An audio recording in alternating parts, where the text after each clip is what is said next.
And I'll call the Planning Commission for December 4th to order. May we have a roll call? Member McPhail? Present. Member Mead? Oh, was that Mead? Mead. Yes, present. Chair Malakoff? Present. And Member Bedard? Here. Mead and Lee end up sounding very similar, like when, yeah. Let the record show that Member Lee is absent. And right, next item, we will stand for Pledge Allegiance to our country.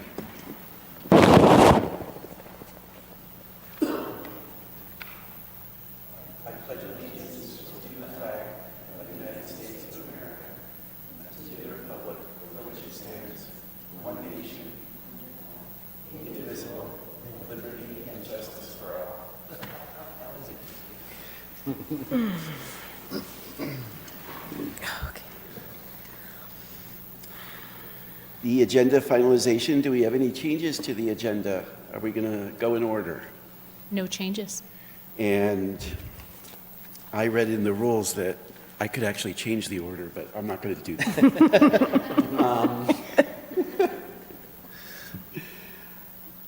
Public comments. The public's invited to address the Planning Commission on any matter not on the agenda.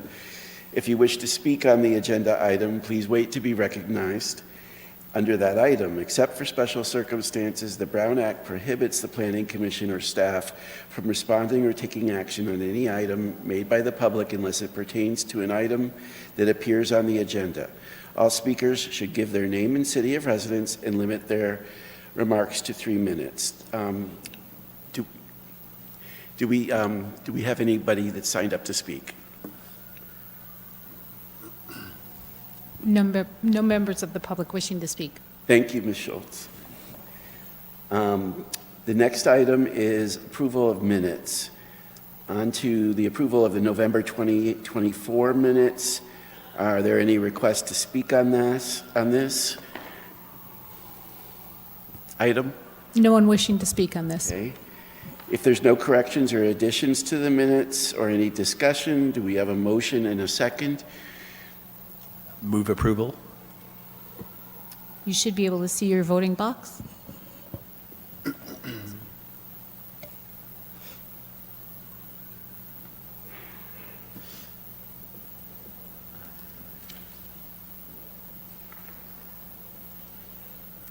Let the record show that a motion was made by Member McPhail, seconded by Member Mead, with one member abstaining, and the motion passes. Thank you, Ms. Schultz. Moving on to non-public hearing items. We have a presentation from our newest Development Services employee, Eric Beckerel from the Economic Development Division. Do we have a report, Eric? Crowd roars. Yeah. Good evening, Commission Chair. Excited to be here today and present to you a little bit about economic development.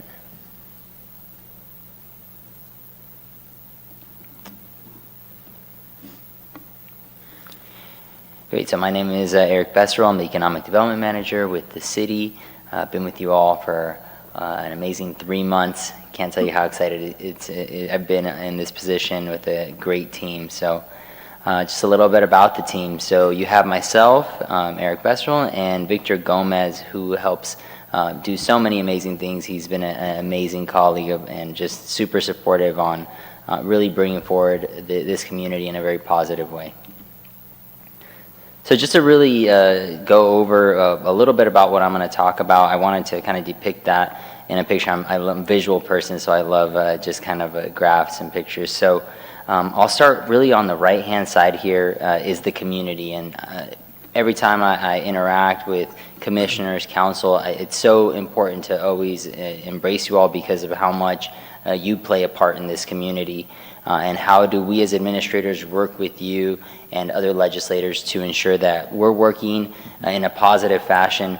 But how do we do that from an economic development perspective? Well, at the bottom there, us as public employees, we work to overcome barriers in a really strategic manner and bring resources to people who want to develop, whether they be small business owners or large business owners that want to come to our community to ensure that they're successful so they can not only bring employment to this community and taxes, but really be the social fabric that helps create this community and become what it is.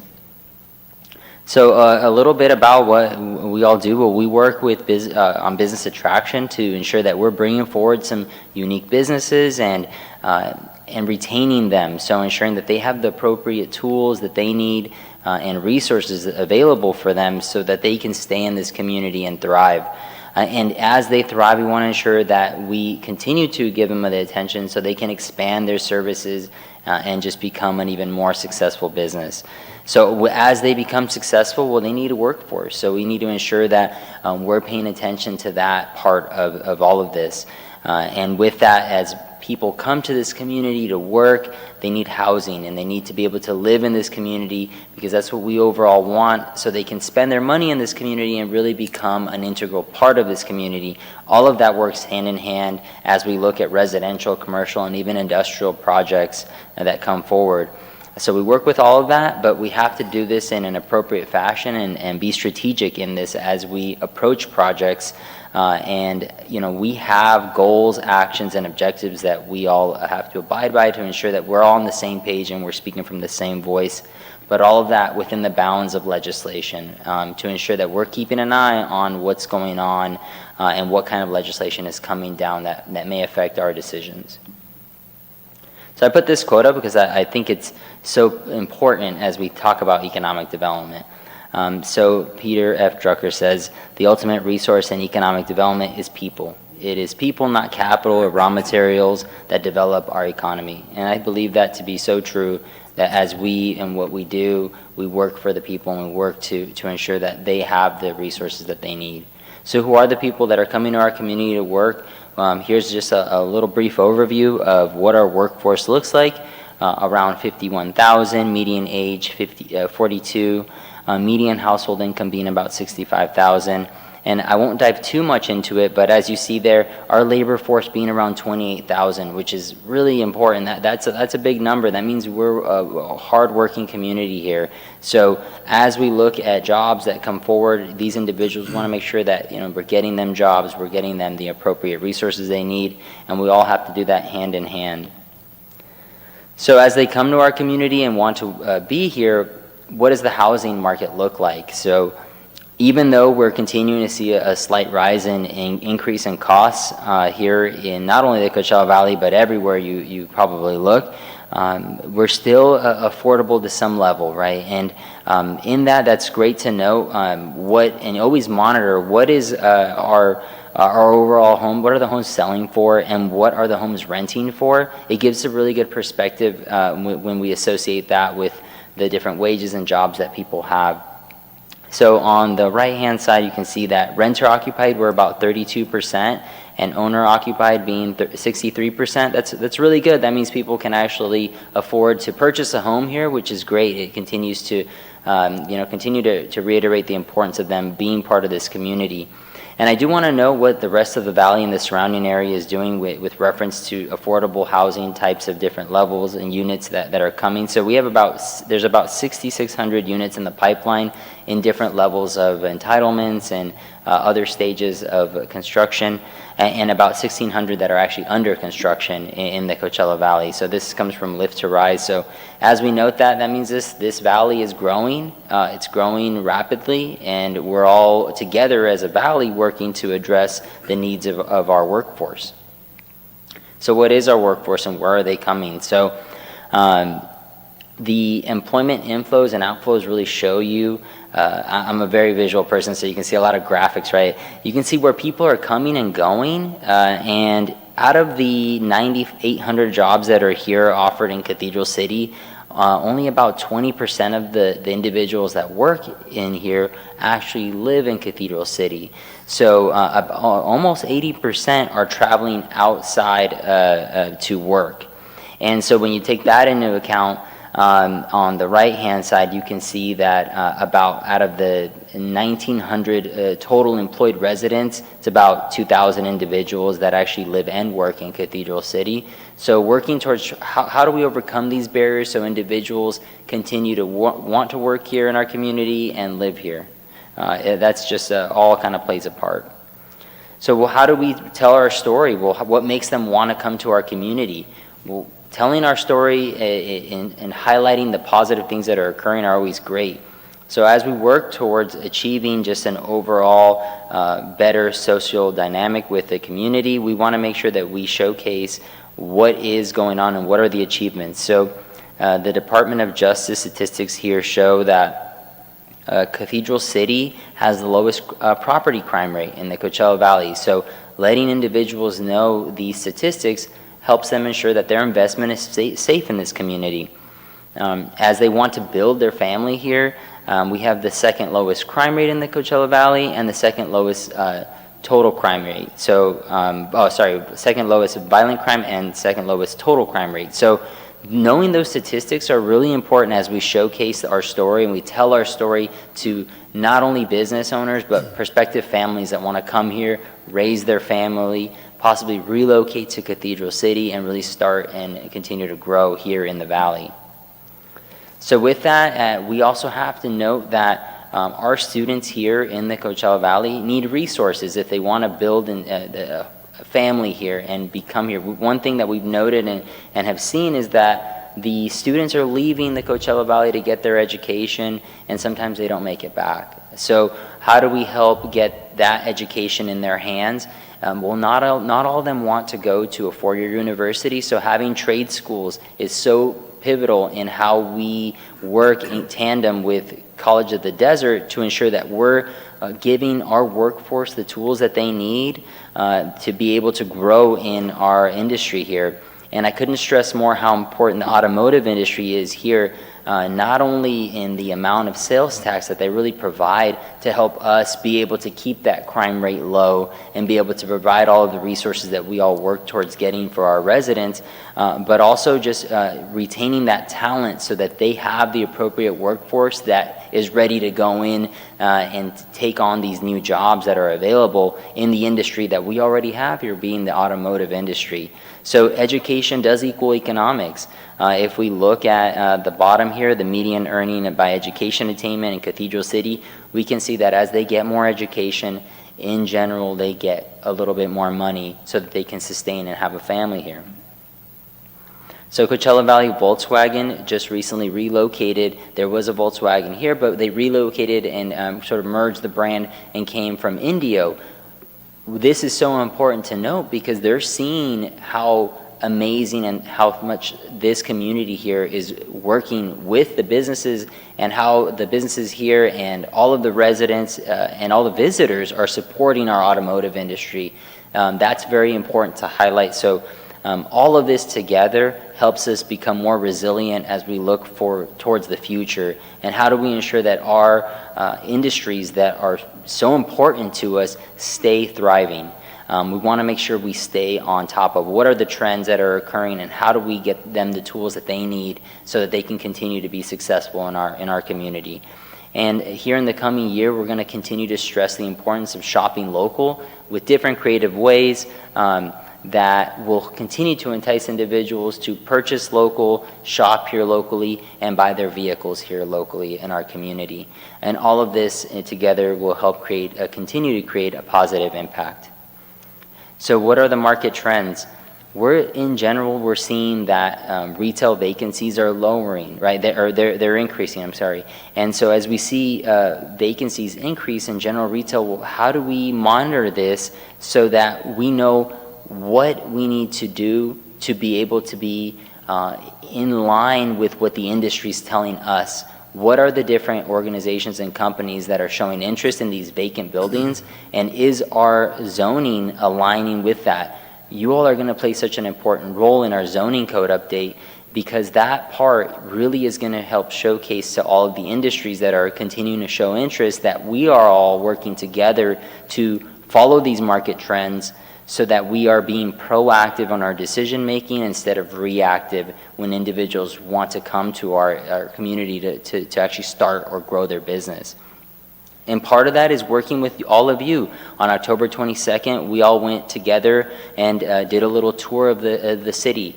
And I couldn't stress you how important those types of interactions with all of you are to both us as administrators, but all of you that are making such important decisions for our businesses and residents. So knowing that we're all out there together, taking a look at what our decisions are and ensuring that we're working for the community all together is so important.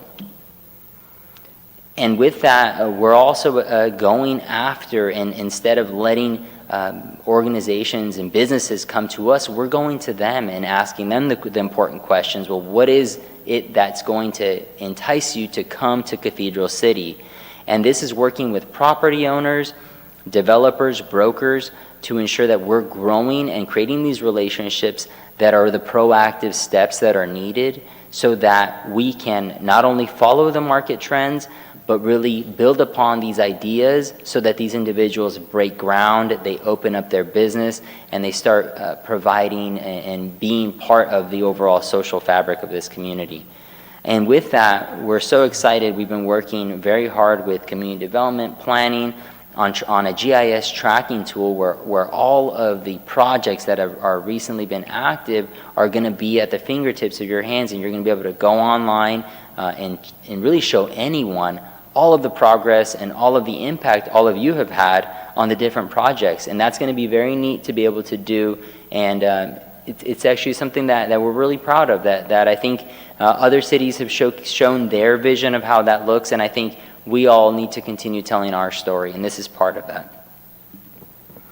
And with that, these shopping centers that want to come here, if you drive out to shopping centers, you're going to note that they're full of small mom and pop shops, and a lot of them, they need the tools to continue to succeed.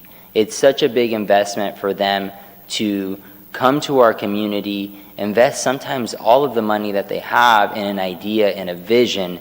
And so we want to ensure that we get them the resources that they need. So yesterday we held our first economic development educational workshop for small businesses.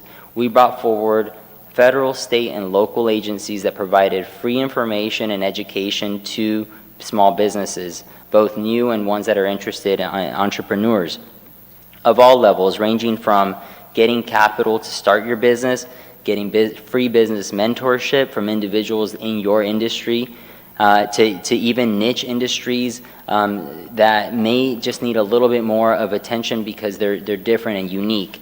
So all of this is now available to you on our website. If you go to our economic development website, all the presentations are there, and we're going to continue to share that information with the businesses that weren't able to attend, because that's going to continue to help us strengthen our local economy as we get them the tools that they need and introduce them into individuals and organizations that are going to provide them free resources that are already out there that they may just not be aware of.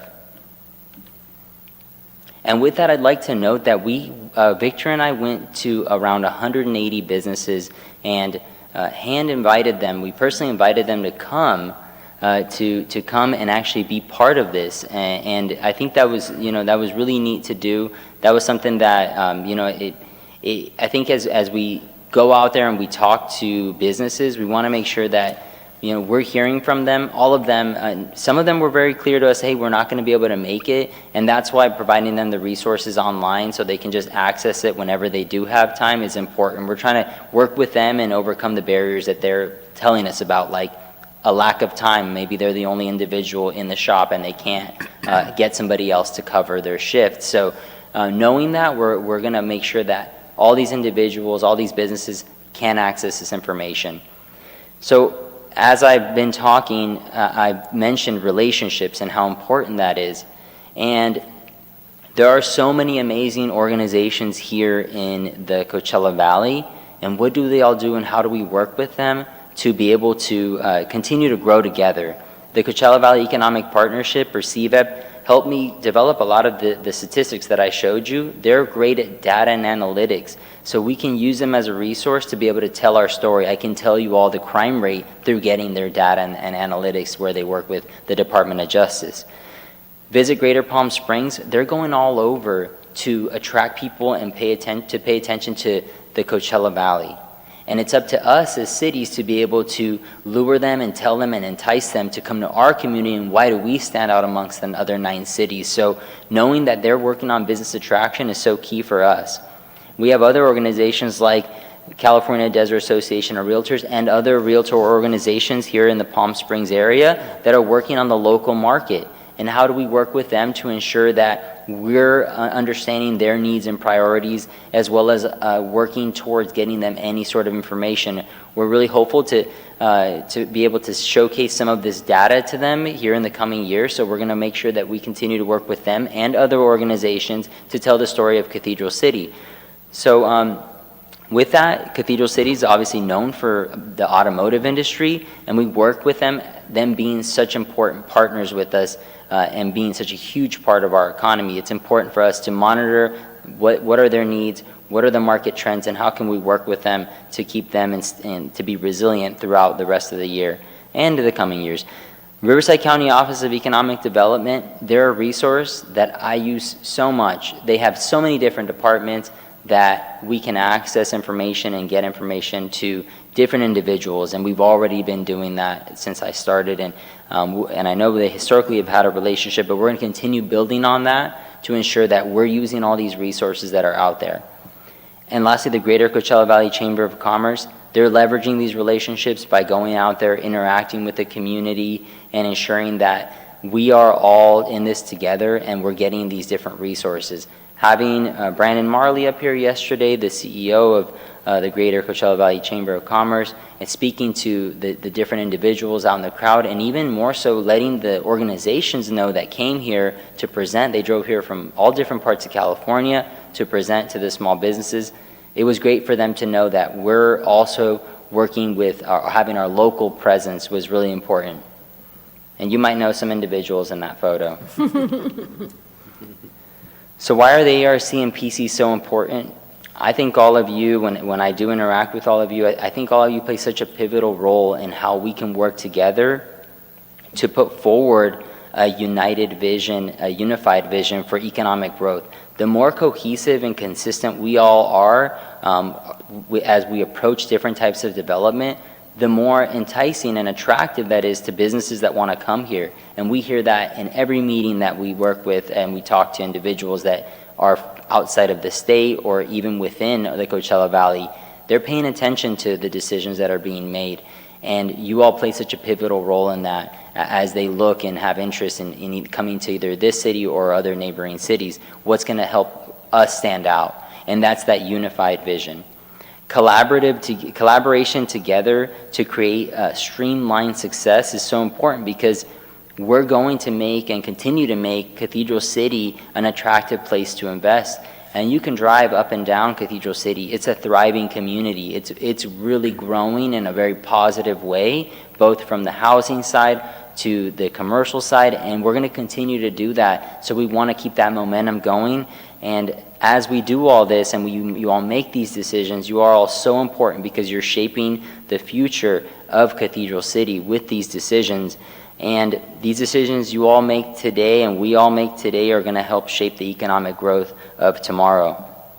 And that concludes my presentation. I'm here to answer any questions. Thank you. Nice job. Thank you, Eric.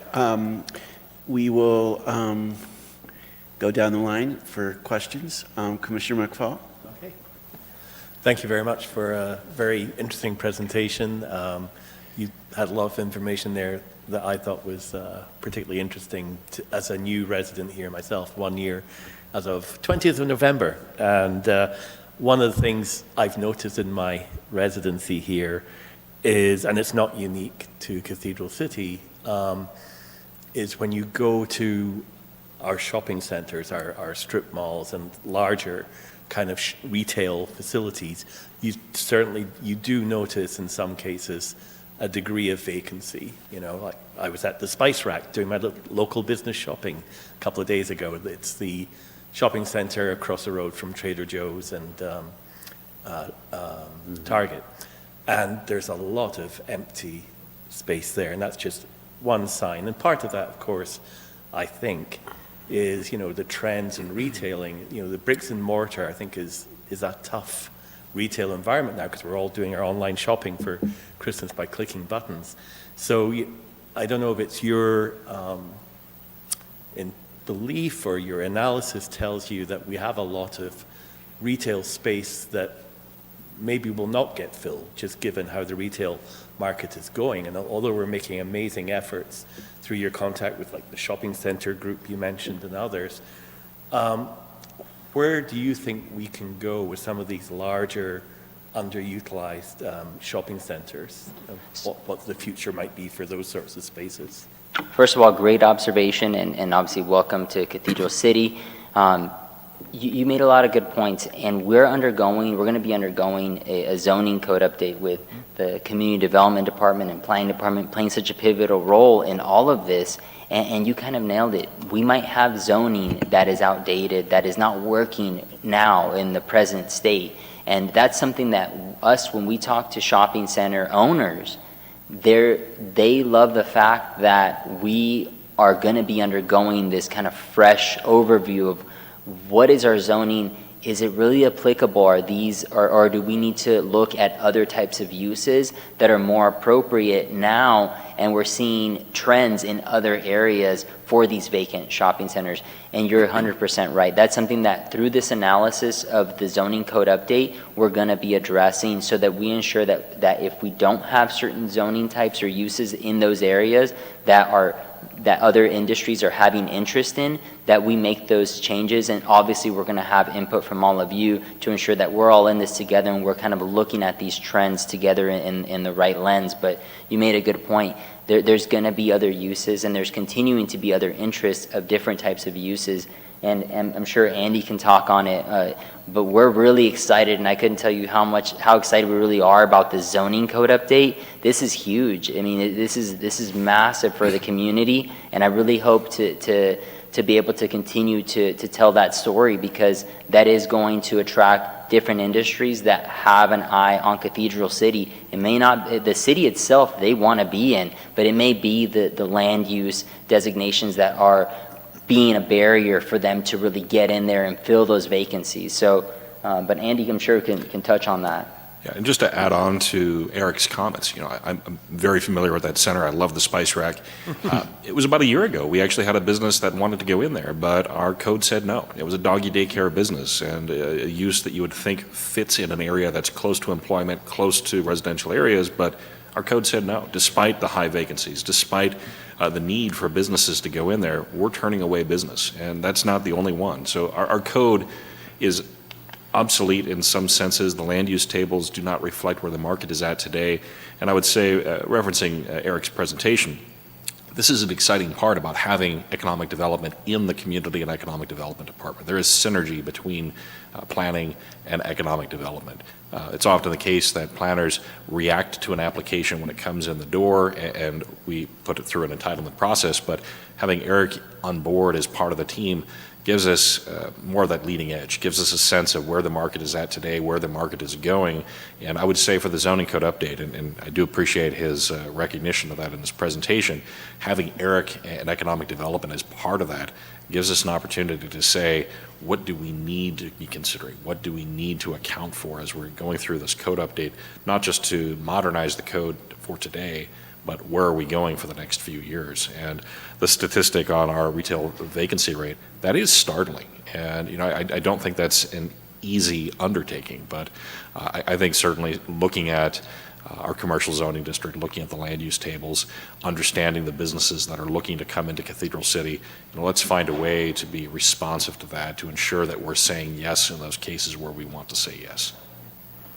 And I don't know if it's a zoning thing that's a hurdle here, or just something that's not yet been come up through the planning process or anything. But in Southern California, there's a few examples out there of large shopping centers having some or all of their area repurposed or reconstructed as housing, which is also one of the goals that we all have that you mentioned in the presentation, maybe like through like overlays and things like that. You know, they know this. I worked on the housing element for Mission Viejo, and one of their ways they were going to meet their goals was to partially redo a large shopping center. Actually, the Macy's part of the shopping center is meant to be redeveloped as apartments. So I don't know if that's something that we are unable to do because of zoning, or it's just, you know, just something that economically hasn't happened yet. And I guess one question I had was, when you're meeting with businesses and they're thinking about locating, what would you say would be the major reasons you hear why they say yeah, no? Are there a couple of hurdles that you hear that they don't locate here that we could maybe help with on the Planning Commission? You know, those are great questions. I think one of the main concerns is having just a zoning code that may not be appropriate for today's time. And as we look at ways that we can move forward, sometimes those individuals have already made their decision because they're smart.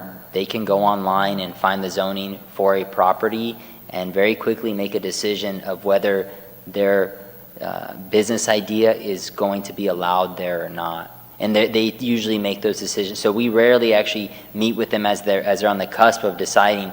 Right now, there's a lot of positive attention on Cathedral City, and we want to make sure that if they're going and looking at the zoning code here in the coming years, that we make the decision to really update that so that we continue to show attraction. So when we do go out to these shopping center conferences, and not only that, but just meet with individual business owners, that isn't something that they've already maybe analyzed through their sort of economic analysis of the property before they've made their investment. But really, a lot of people are excited about Cathedral City. It's going to be the place to be here in the coming years.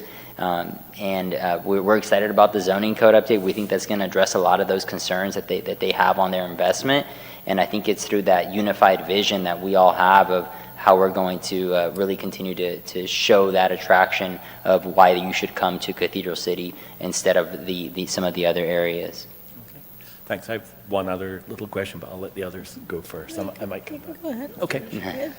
This is something that's kind of bubbled up in the few months I've been here. It's come up in various applicants that have come before us, and I know Commissioner Lee mentioned before I was here.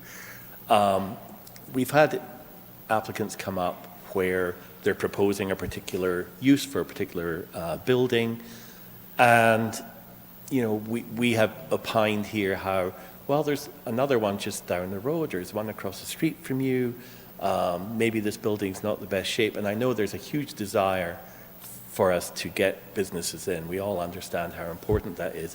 I was wondering, in the course of the work that you do with applicants and promoting people to come here, do we ever look at, or is it something we don't do, the viability of a business coming in?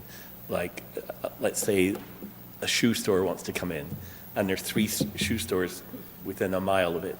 Do we say, well, we thought you'd be very close to other shoe stores, we don't think that's going to work, something else? Do we talk about viability with prospective people? So that's a great question, and I'm actually just going to go back to one slide. So in this, when I say small business, small business to the federal government and even larger, that's 20 million under or 500 less employees. That's a big number, right? It's a very large business, but it's still considered small. So when we look at like a question like that, it's important for us to have these resources. So us, as we look forward in the future, our interactions with someone that wants to bring forward any kind of business is to get them in contact with probably the SBA right from the beginning, and the Small Business Administration can gear them towards getting all of that data that they wouldn't necessarily have to pay for. Yesterday, the California Office of Small Business Advocate, they brought up the fact that they can bring forward different types of data and analysis on things like that, that small businesses or businesses in general want to know. We also have a really good relationship with Team California and GoBiz with the governor's office. So having those types of relationships, that's what's really going to help us make sure that that business is thriving and they have the right resources. A lot of times they do their own analysis. At ICSC, they made it very clear. We have our own data that we run our algorithm on, but other businesses do rely on cities to be able to help guide them towards getting that information, and we will be doing that moving forward. And that's partially why we're working on updating our website. So if you look at our website now, our webpage is a little more relevant. We are making sure that we get that information to different industries. So another really good question. Thank you. So if I can add on to that, I think Eric gave an excellent answer from an economic development perspective. From a planning perspective, I think there's another way to look at this problem, and that is, and I'll share with you my history in the state of Colorado. Auto sales uses in Colorado are very different than they are here in California. In Colorado, it's not the city where the auto dealership is located that receives the sales tax. It's the city where the vehicle is registered. So it's somewhat of an obnoxious land use from the standpoint that you have acres and acres of land dedicated for auto sales, taking away from other potentially viable uses that are generating sales tax, that are generating revenue, generating uses for that city. So the city I worked for had an oversaturation of those, more auto sales uses than could reasonably serve the residents of that city. It was really a regional destination for auto sales, and they said enough. They used zoning to essentially establish a policy on the level of a particular land use. They did that for auto sales. Interestingly, they also did that for fast food. They did that for car washes, anything with a drive-through. They didn't want to be a pass-through community. They wanted to build a downtown, and they chose to exercise planning principles through their zoning code to establish separation requirements, to create limits on those types of land uses. I don't know that we're there yet, but I would say that if through the zoning code update we observe that there is an oversaturation of a particular use. The last city I worked in, going through the comprehensive economic development strategy, they realized that there was an oversaturation of auto service land uses that was taking away potential industrial space from new industrial users coming into the city. So they sought to slow down the introduction of new auto service, car wash uses into that city. So that is something that we could look at through the zoning code update to say, if we have satisfied the need for those businesses for our residents, if it's not an attractive land use, if it's not something that we want to promote, there are tools in the toolbox we could use to say there are limits. I would say let's look at those cautiously. We don't want to send a message that we're closed to new business, but where there are problematic businesses, and currently we do have restrictions on gas stations, for instance. If we're trying to protect our major intersections, trying to protect our major corridors from an oversaturation of a certain type of use, that is something that we could look at through the zoning code in order to promote other types of businesses coming in, to get an appropriate mix of businesses and other businesses that may serve local needs. That's great. Yeah, so the theme of the evening is definitely what we can do with the zoning code update to help economic activity and other things that we're interested in. So thanks very much. Commissioner Mead. Thank you for the great presentation. I love data, and I'm a super analytics-driven person, so I love seeing numbers. And I just wanted to, I was going to go, this was actually the last thing on my list, but since you just mentioned it, literally the last thing I wrote down was over-underrepresentation of business types.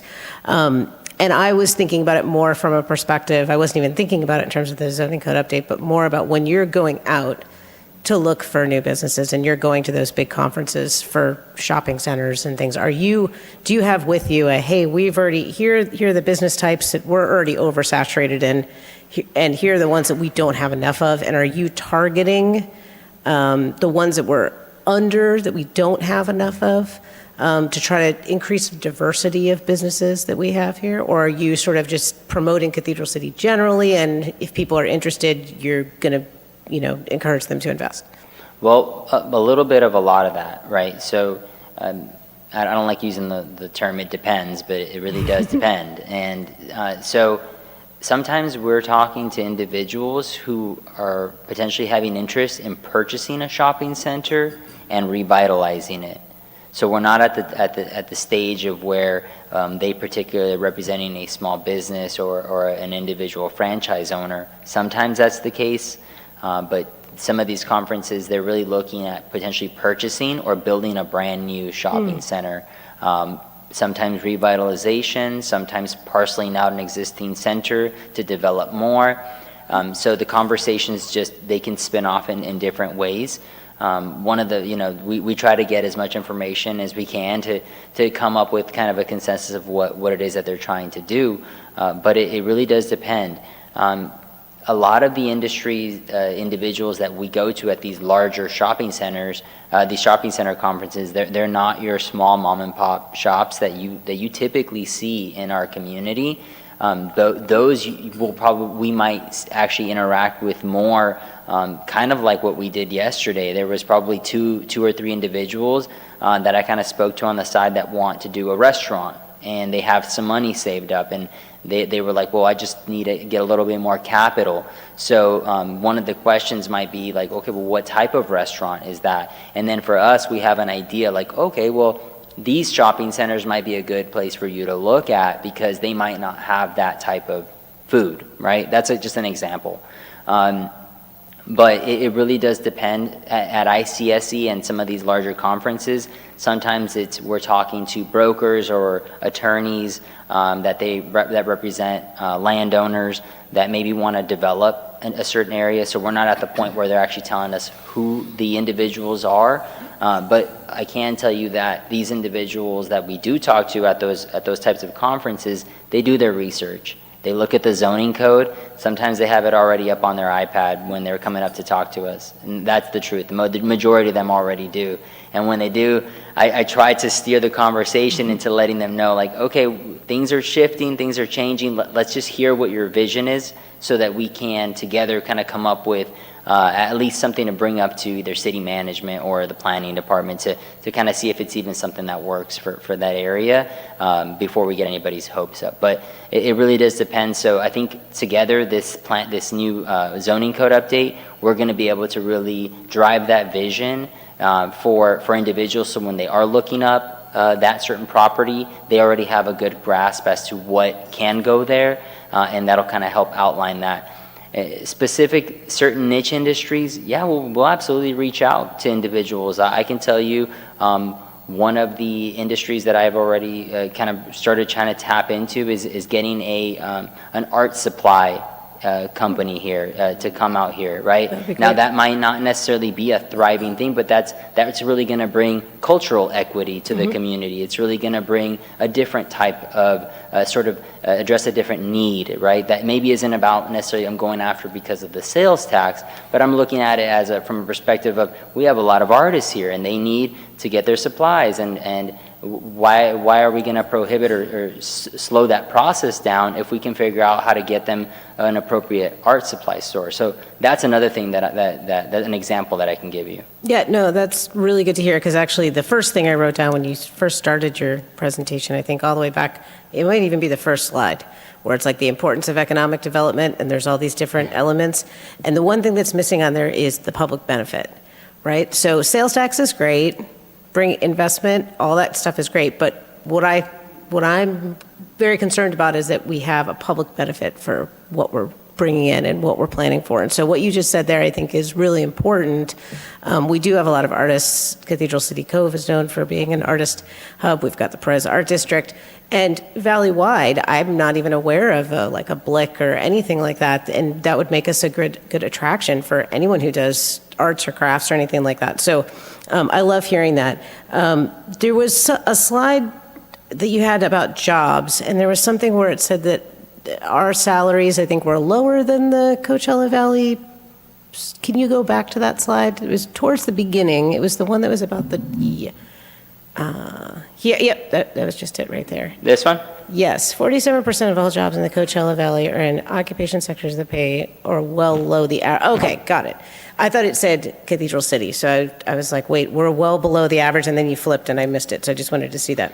Yeah, and it depends, right? These are median, and I mean, you have to take this sort of data kind of with a grain of salt, but it's a good perspective is to just understand where we're at in the Yeah. dynamic, yeah. Yeah, and that's one thing that, like, we haven't really seen. Admittedly, I've not been on this committee for very long.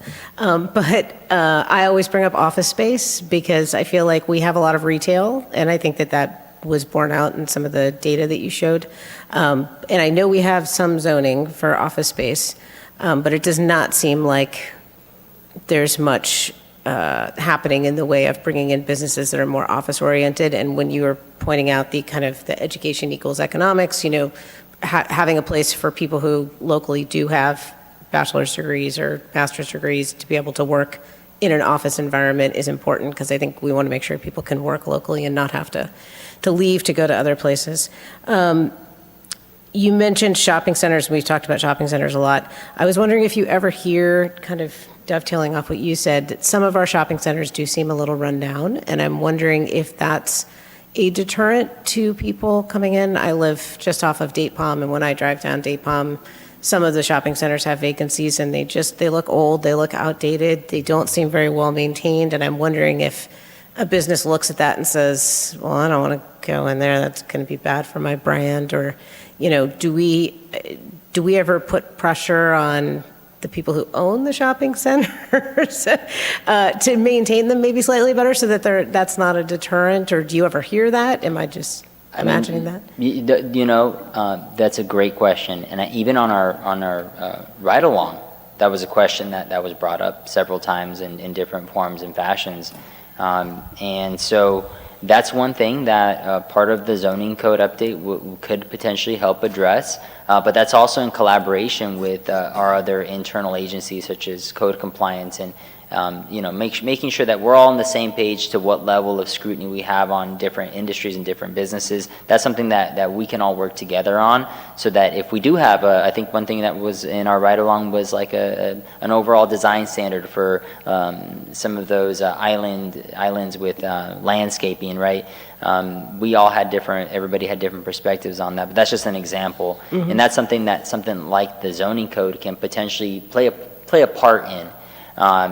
But this is all in collaboration and has to be with all of our other agencies that we work with, including code compliance and the level of scrutiny we have. You know, one thing is, as we look at projects, there's a time and moment, and depending on the level of development, where we can potentially put that onus on the individual that's looking at developing or purchasing or you know, revamping that area.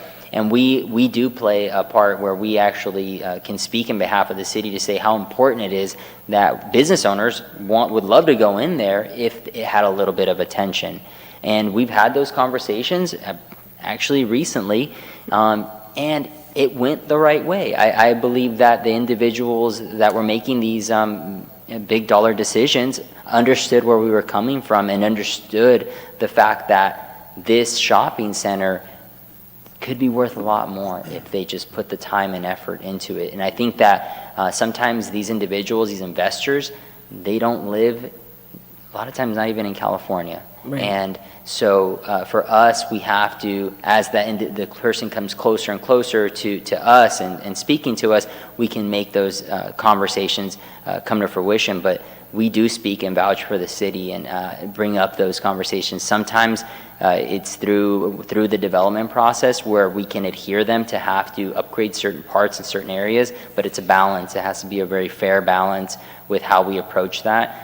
So that we don't get all or nothing, you know. So, but that's something that the zoning code, we're going to lean on you all to give us input on that.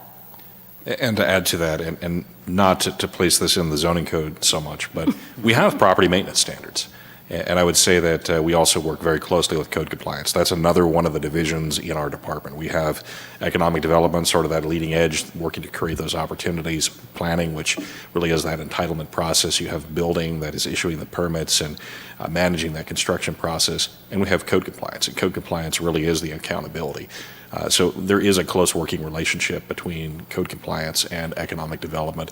That is another reason that we sought to integrate economic development within the department to create this larger department. And working with code compliance, trying to understand those problem properties and how we can use economic development. And Eric is a conduit to do exactly as you've said. How do we put pressure on some of those long vacant, some of those abandoned properties that really are becoming an attractive nuisance on the corridor and detracting from our overall visual aesthetic.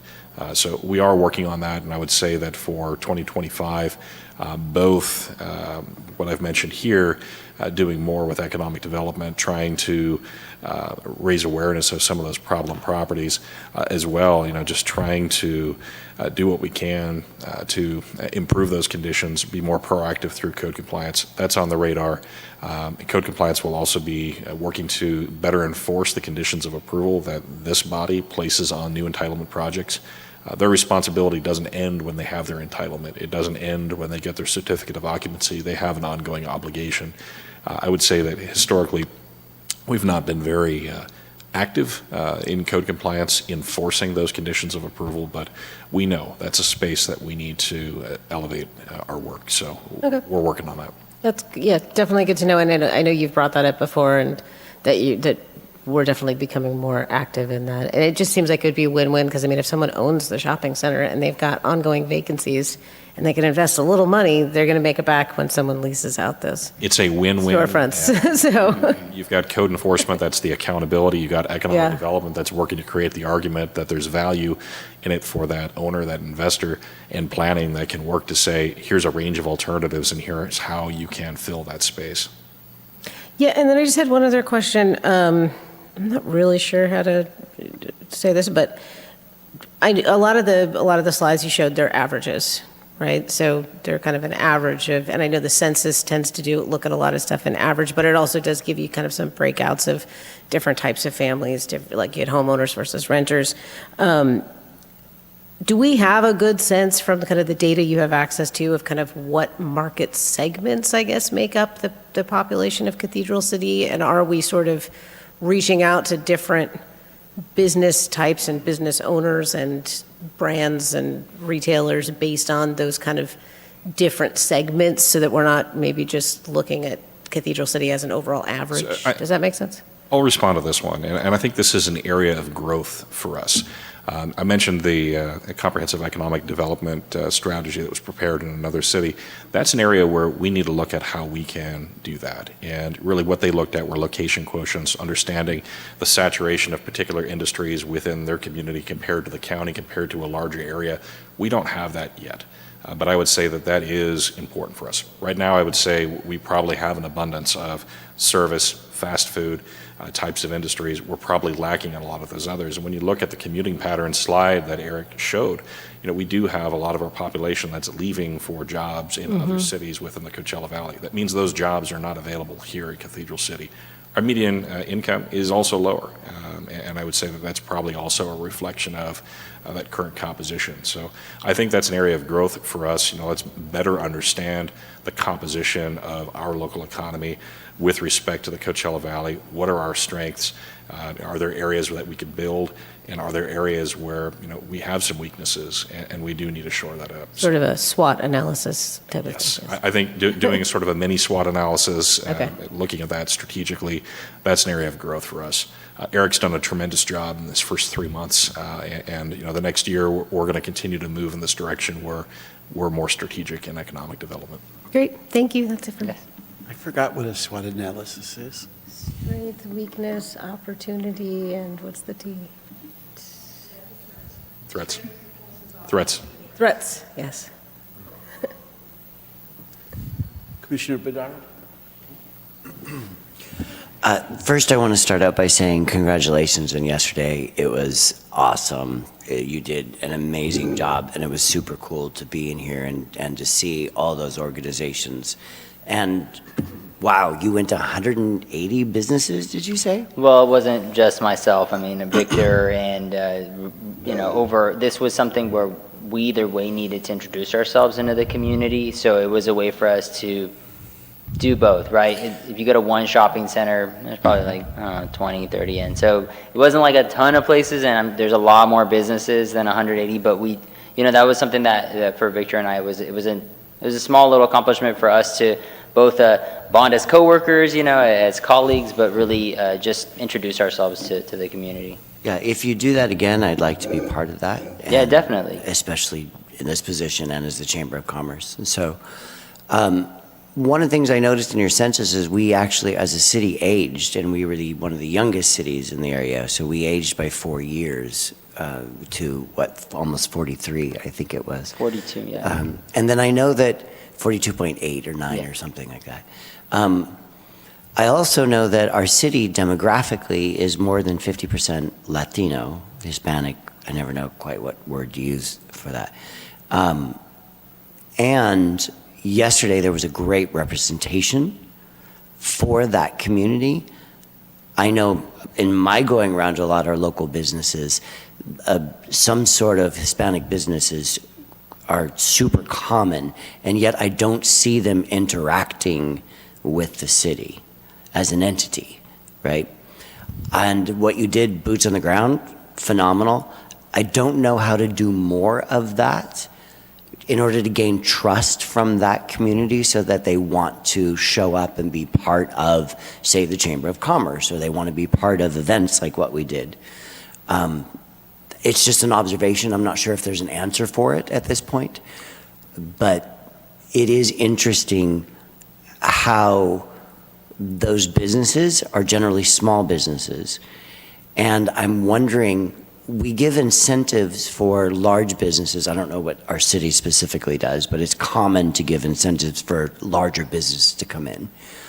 I wonder if there's a way, and I guess this would go to zoning potentially, or potentially economic development. Is there a way to give incentives for more, say, Latin-based or sort of Hispanic type of businesses to come in and be more present in our community? So, great questions, and thank you for your comments. And just for everyone's knowledge, Peter actually came up here and talked about his business. It was actually really neat. He kind of kicked us off because not a lot of people wanted to talk about their business, so thank you for doing that. And the other thing is, you made a great observation. So one of the things that's very beneficial about myself is I'm bilingual. So going out there, if they didn't speak English, I could interact with them, and so could Victor. So we were able to make that. One of the things that was just a general thing was they said they're actually very excited to see someone go to them. A lot of times it's not the fact that they're even, sometimes the misinformation is that individuals may be worried about coming to City Hall, but really it's the lack of time. They're sometimes the only individuals in that shop, and that was the big. A lot of them told me, "I'm sorry, I would really love to go, but I have to take care. I have to be here." So in future planning of events like that, maybe doing it after business hours or Possibly. something where it's more accessible. Yes, and the fact is we wanted to, when we talked to the different organizations, we spoke with them and said, please allow us to collect these PowerPoints so that we can, one, be able to translate them if they're not in Spanish, but be able to provide it to them so they can, at their leisure, can go through these different presentations. And we're really hopeful and we've gotten a really good response from all the organizations to do a really specific segment on them for individuals that may want to, because one of them, like an example, is like the Coachella Valley Women's Business Center. Her presentation can go hours because of the amount of resources they have for that. So we want to make sure that we give them the appropriate time, and that's one thing that we're going to work on. We're going to try to get as creative as possible, but getting a lot of that content online so they can access it at their convenience is really going to be helpful. And yet a lot of those businesses aren't going to have a lot of online access. So that's also an issue. So I'm curious, as just throwing out an idea, what about taking it on the road? So most of our businesses are in some sort of shopping malls, right? That's what we're famous for. And so what if we planned with these malls to come out and do a mini presentation? So not everybody goes, but maybe one represented from one of the SBAs, because we have a lot of SBDCs and SBAs that were represented yesterday. We have lots of credit unions. We have lots of different banks. You get one person to go out. It's a half hour, and you do a little something at Oak Tree Plaza, or you do something at the Ramon, I forget some of the names, but where we are going out there as a member of the Cathedral City Chamber of Commerce. I'll be right there with you. But we go out there and we bring our resources to them. Yeah, that's absolutely something that we can entertain, and we've already thought about ways to bring information. So great observation, Peter, and that's something that we'll discuss to make that come. And we'll invite you to the next time that we go out, and we'll make sure that we get some really good presence at one of those mobile workshops. We could, however we want to call it, but great. Take it on the road. Take it on the road. I like the entertainment. I like kind it. Thank you, Peter. So I had another question. You know, I've spoken all over in many different parts of the world, and different parts of the world have different ways of looking at pets specifically. You go to Istanbul and there's a cat sitting on every seat at the cafe. They are in the grocery stores. They are not the grocery stores, but the convenience stores. They're in the airports. Like, they're literally, dogs and cats are beloved by the community and fully taken care of. Now, you go to Asia, Southeast Asia, lots of different places where it's a completely different way of looking at those two breeds of animals, right? It's basically dogs and cats. I've never seen people having goats in the city, you know, so focusing on dogs and cats. I know in America we have different standards. I know those countries their food is fine, their food is clean, they have their own way of doing, you know, keeping a grade, like we have A grades, B grades, and stuff like that. And this would be economic development and zoning. I wonder if there's a way, because I'm always looking to brand our city, because the brand that we have been given is not a very bright one, not a very positive one that we are still living with, even though things are changing, right? I'm always looking for ways, whether it's architecture or whether it's art or community or potentially pets. Is there a way, given our very restrictive rules that we have as far as the state and then the federal government, to encourage more of businesses that, like the Japanese cat cafes, or where, not like the cat cafe that's in Palm Springs, where it's isolated and set off to the side, the coffee shop's on one side, and then you have to pay a fee to go into the other one, where it is part of the services. You had mentioned potentially having a dog grooming place, and that wasn't fitting the zoning, or a daycare, I think you said it was.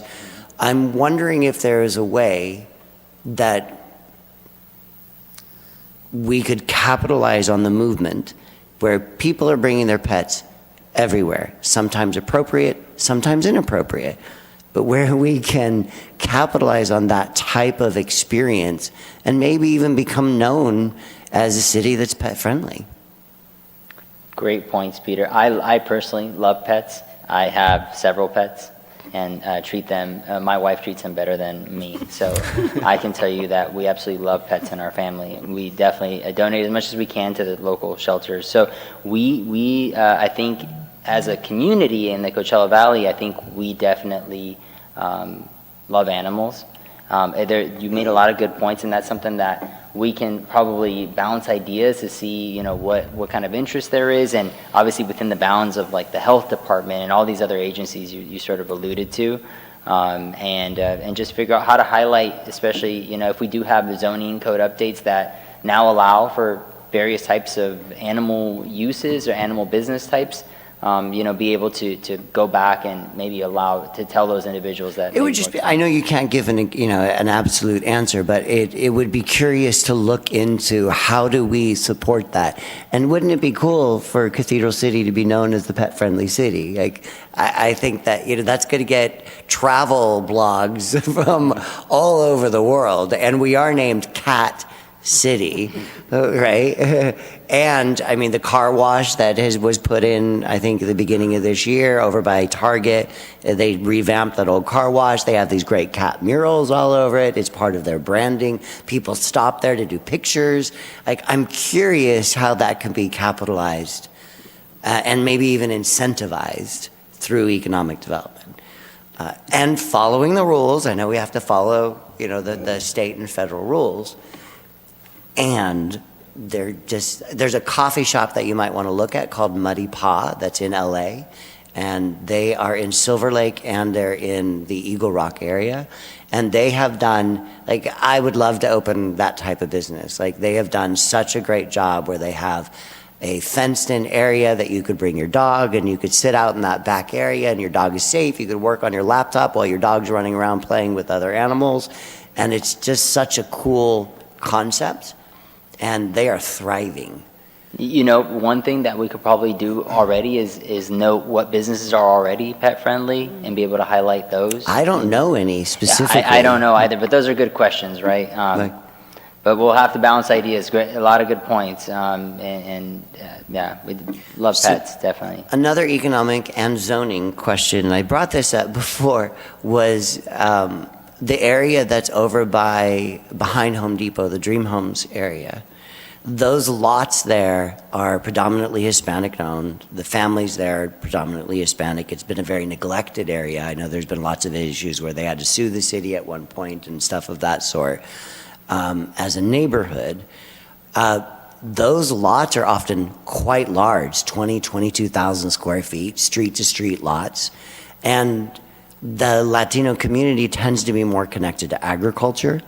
I wonder if there's a way to take those very large lots and encourage them to be more of a homesteading type of thing, where California passed a rule quite a while ago now about chickens, that you can have chickens, right, in certain areas. That's a business, that's a CFO style of business, right? It's not going to be a brick and mortar necessarily, but it could bring, I would say, millions of dollars into our coffers, into the city, by supporting sort of mini agriculture use in those areas.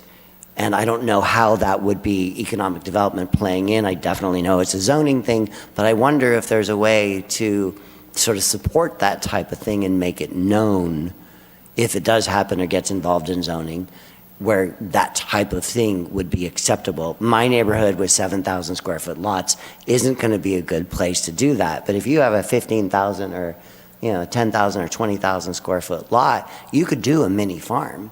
There's a person in LA I think they're making, in Las Vegas, and I think they're making, just by their farm, and they have a small house, and so they probably have an 8,000 square foot house. They have a mini farm on their property, front and back. They are growing, and they're making something like $200,000 a year just on their farm. Like, that's one person in one house. That's a very good point, Peter, and that's something that we'd have to probably dive in and discuss with planning to see what sort of uses are allowed for certain lots, especially infill lots. Sometimes some of the hurdles with undeveloped lots is, going through different environmental processes. No, these aren't undeveloped lots. These are lots with a house on them. Oh, okay, with the house on it. Just Yeah, allowing that use, allowing the farming use. Allowing some sort of sustainability practice. There's a woman in Palm Springs that actually has a whole composting and garden in her yard that's supported by Desert Compost, which is like a valley-wide. So that's another question, like, how can we support more business-orientated sustainability things? So as we get into the zoning code update, I think as we talk about home occupation, that's probably the right place for us to talk about that. Okay. So that wouldn't be an economic development type of thing, like for wanting to bring in more of these businesses that could potentially be small food co-ops, right?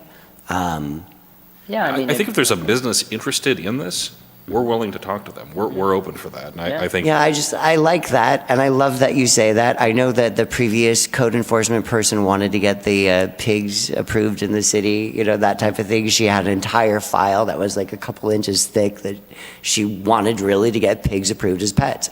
And she was code enforcement. That was Donna Ybarra, right? I don't think it happened. I don't know where it stands at this point. She did tons of research. And I'm wondering how we can encourage more of a proactive, instead of saying, oh, well, if somebody comes to talk to us, I don't know how it would even be done.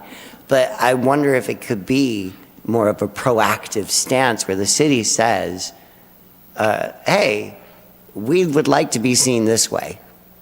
We would like to be seen as a pet-friendly city. We'd like to be seen as a sustainable city. We'd like to be seen as more an environmental city. We'd like to be seen as a design, architectural, recognized city. Waiting for people to come to you is one thing. And so I'll leave in my last observation and potential question is my previous neighborhood, we actually, as part of the neighborhood council system, went around and did a question to as many neighbors as we could find, saying, what kind of business would you like to see?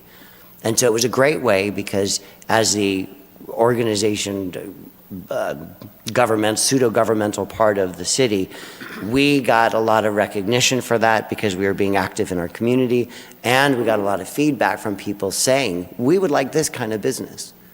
And we really kept it open-ended, so it wasn't just an ice cream shop or a shoe store, as was said earlier. It was, the questions in the survey had things like sustainability or green or environmental or community-based or architecture or different things like that. So it wasn't necessarily traditional categories. Do you want to see another Chipotle, right? So I don't know if there's something that you went out, boots on the ground, super cool to connect with people. Does it need to maybe come through the city council, where the city council has to go and do that type of thing and say, hey, what kind of business do you as a resident would like to see in the city? I don't even know where that starts. To kind of, there was someone on Nextdoor, and I'm not sure how legit she was, but she said she basically represented a restaurateur who was thinking about investing in the area. And it wasn't specifically Cathedral City, but it was local. And she asked, they want to know, what kind of restaurant do you feel like is not here? What kind of cuisine is not in the Valley? And what the response is, it was probably the most responded to post on Nextdoor, because there were so many and you could see very easily some things rising to the top that we don't have, so, and that was not just in Cathedral City, but also there's not really in Palm Springs or not really in Palm Desert. So I think, to your point, they're being able to, survey the community and see what do we feel like is missing, and maybe why are people driving out to get a job? Like, what kind of jobs are they doing outside of Cathedral City that we could be trying to attract here? Would be useful for sure. And potentially being more proactive in the categories and thinking out of the box and providing a category other than your typical big box store type of thing. No, I appreciate it. Really good comments. We have, me coming into this role, we have existing contracts and negotiations with different agencies, and one of them being the Chamber, and the Chamber actually surveys is something we can work with them on doing. That's something that maybe the Chamber might be a really good catalyst to sort of work on, because of the fact that they're throughout the Valley, and they can really work on getting some of that data, and that's something that we already have in place with them. So maybe using that resource and saying, hey, maybe we dive into what kind of questions those look like. But that's something that we, like I said, leveraging what resources we already have, so that the residents and the community knows we're being really cognizant of the expenditures and how we're actually using our resource. But that's something that's a great point, right? Getting a survey of the community, maybe using the Chamber to do that. That's something that we can discuss. Again, I think being more proactive as an identity and not waiting for people to define us, because we've been defined already in a very negative way. So to come out and say, this is how we want to be seen, instead of. So one last tip, there is a business that I went to that apparently is now franchising, and it's called Art Major. They were in La Quinta. They did a ribbon cutting. It started out as a kids' art sort of daycare. So it's a daycare disguised as art programs. And they are now expanding in the evening with all adults. They have several locations, and it would be really cool to have one of those here in Cathedral City. Thank you. I'll definitely take note of that, Peter. Thank you. Following on from your comment about surveying, the city has maybe very rudimentary and maybe not widely used, but there's some sort of survey tool that I was part of. I think it's maybe I found about it through the newsletter or something, where they ask you questions. And of course, getting a good sample and a representative sample is another thing, but there are tools that could be used.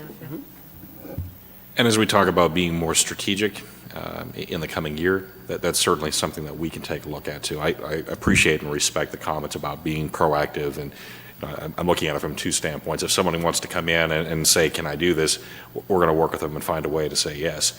The other side of it, though, I think that's a great comment, and that's something that Eric and I can continue to work on in the coming year to see how we can collect more of this data, to see where those gaps are, and just how we can perhaps fill those gaps, as we continue to go out to conferences and events and engaged with the business community, trying to bring that those missing elements into the city. Yeah. And also through like the program you had yesterday, right? If there are local people who have potentially have capital and maybe want to open a business but aren't quite sure what to do yet, if you could say to them, hey, we did a survey and the people of the city really want this type of business and it's sort of similar to what you're talking about doing, we know there's a demand for it. You could bridge those connections, and really Very do good the points. proactive Yes. thing. Yes. Very good points. And as governmental agencies, we tend to think within the box and we grab the lower hanging fruit, not to criticize or anything, but it's easier. I mean, it's what's in front of us. Bigger business is what's in front of us. We don't see the small, sustainable, organic. We don't have those people really coming to us because they generally don't have the money on a large scale to come to us. Yet we know that those small mom and pop businesses are the lifeblood of the United States. So it's kind of like, well, how do you make that connection? And I know we have lots of nonprofits, Alianza, Pueblos Unidos, right? The Hispanic American Chamber of Commerce.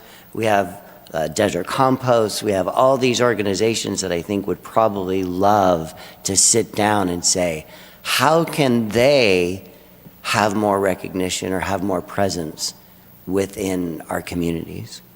Yes, a lot of great points, Peter, and we'll definitely, as we continue working in a more strategic manner, we'll definitely be updating you all as we achieve some of these goals and some of these discussions where they've evolved. But I do appreciate all everyone's comments and yours comments too, Peter. Okay, great presentation. On the department organization, I wanted to compliment you and Andy and Sandra in that many times economic development and planning work at cross purposes. So it's really good to hear about the synergy and that you're working together. I can't tell you how much I appreciate that, because it's so much better to work together than to work at cross purposes. And unfortunately, not here, but in other cities, that does happen. So I'm glad to hear that working relationship has developed and will continue, and that's just very good news. On one of your slides, you mentioned the Caravansary project. I didn't know what that was. So they are part of the SBDC, the Small Business Development Center. So the Small Business Development Center is an organization here. They're actually based out of the Inland Empire. They are funded through the SBA, the Small Business Administration, and they're kind of like a sub-organization, kind of boots on the ground. They provide a lot of business mentorship. And due to the fact that the SBDC previously only had an office out in the eastern side of the Coachella Valley, the Caravanserai project, they took the initiative to become a sort of flagship of the SBDC to service the western side of the Coachella Valley. So they provide free business mentorship. They also allow businesses to know about any future grants that are coming up that they can access. They've actually already helped a number of businesses in Cathedral City. So that's one of the things that as I communicate with these organizations, a lot of times they're telling me these stories and I'm like, wow, I really want to continue showcasing what you all are already doing for our city. And sometimes we don't, we're not super aware of it, but that's what they are. Minahi is he's the CEO and president. He was actually here yesterday. So it was really nice to see him actually be here. He allowed some of his staff to present. But yes, they provide business mentorship through the SBDC. So just as a side note on that, so Caravanserai also has a financing which makes them very different from your average SBDC. So your SBDC doesn't provide loans. They set you up so you're in a good position to actually apply for a loan. Caravanserai actually has a whole financial arm to them. They're pretty amazing. Okay. The next thing I had was, I liked how you were talking about large businesses and small businesses. And one of the things that went through my mind is, right now, like if you watch CNN or MSNBC or Fox, people are talking about misinformation like it's a new thing. But at the local level, misinformation's been around much longer than it has at that level.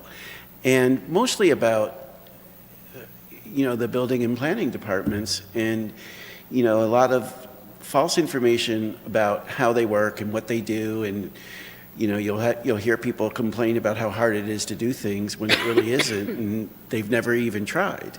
So when you're going out and about, I was just curious if you're trying to find out, what their plans were and give them more information or a person to call if they want to do something. Like for instance, one of the things I used to hear was, oh, they said I can't put up a banner. Well, that's not true. It's done over the counter and it's not that hard to do. So when you hear those kinds of things, I hope that you're making an effort to tell them, okay, this is the process for that. It's not that hard. It's not like what you might have heard. Or they'll say, I wanted to remodel my bathroom to upgrade it, my restroom to upgrade it, but I just heard it was such a nightmare to go through plan check. And, and you have knowledge about that. And you can say, well, this is what you do. And typically it takes about 2 weeks to get through your first plan check. And, and then 1 week to get through your second. To combat that kind of misinformation that's out there, because if you're going to be out there on the ground level, part of it is PR and just letting people know that the city's receptive to new ideas, the city is receptive to new businesses, and it's not that hard to do. So I think there's a lot of people out there that if they just knew, oh, it's not that hard to do that, or I could get a new sign, and it's very easy to do. So I wanted to mention that because I think misinformation is probably one of the toughest challenges in city government because, that those rumors, they get out there and they fester and it's hard to fight them, but I think you're making a good start. The other thing I wanted to dovetail on two other comments was when we're talking about viability, I think it's important also to look at that we don't want to regulate competition. It's if somebody's going to go out into the marketplace, you need to give them a chance to succeed, and not look at, oh, okay, we already have enough of that. I think it's important that people be given a chance to be able to succeed in what they're doing. And a good local example of that, it's not in our city, is Brandini Toffee. That started as a home-based business. And, luckily nobody told them this, but, somebody could have said, well, you know what, we already have See's Candy and we have this, and it would be really hard for you to succeed. Well, they did it. And, and you see their candy, even in Redlands I saw it. So, I think it's important to look at not regulating competition, but from a land use point of view, and you mentioned gas stations, and I believe our code already says that you could, in an intersection, you could have 3, and then there's some kind of exception language, and I don't recall exactly what it was. That's a little bit different because you're not talking about competition, but you're just talking about how a corner would look, and you want to define your intersections, and you may not want them to be defined by 4 gas stations. But I think I heard at a council meeting, quote the mayor, he said about competition, he goes, well, I can't regulate if somebody wants to come in and open an Italian restaurant that would compete with me. They're free to do it and enter the marketplace. And I think that's how we have to look at when it comes to viability.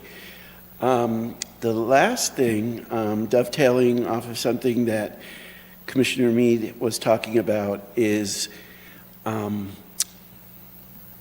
you're talking about the appearance of the shopping centers, I agree with what you said totally.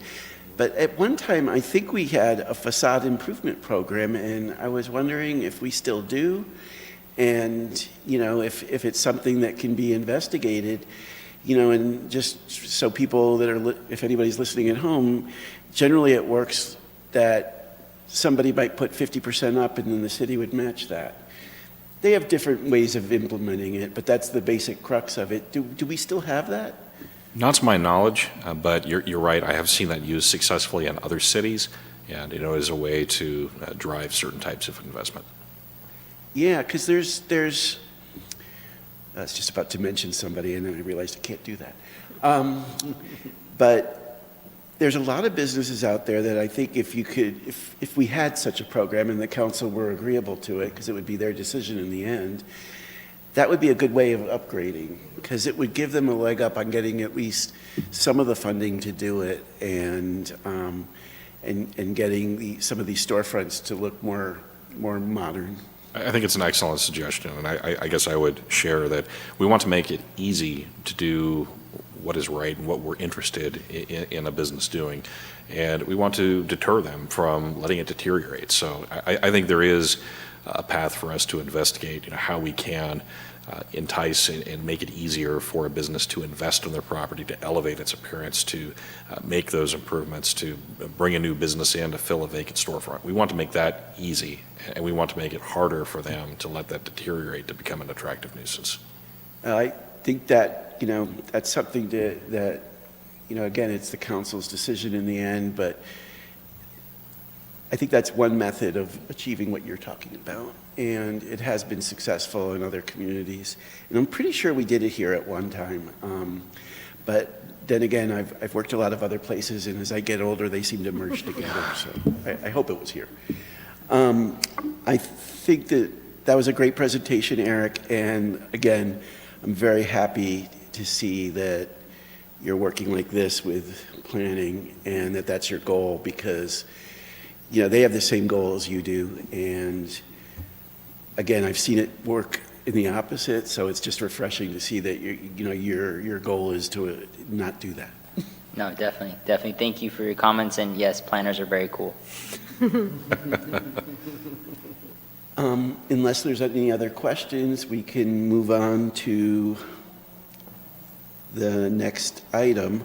No formal actions needed on this. Good job, Eric, for the record. I think everybody agrees. Item 3B, Planning Commission Rules and Procedures. So I'm going to just start by saying my presentation is not as cool as that. It doesn't have all that fun information. It's very just like by the book over here, so hang in with me.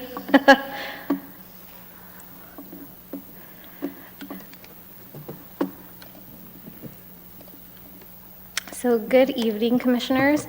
Just to give a little bit of background, I think that recently we've had a little bit of questions and just maybe wanting some clarification on rules of procedure here, what we use as far as maybe Robert's rules or Rosenberg's rules. And just to start the presentation, we do have current rules of procedure. They're a little old, to say the least. They were adopted in 2007.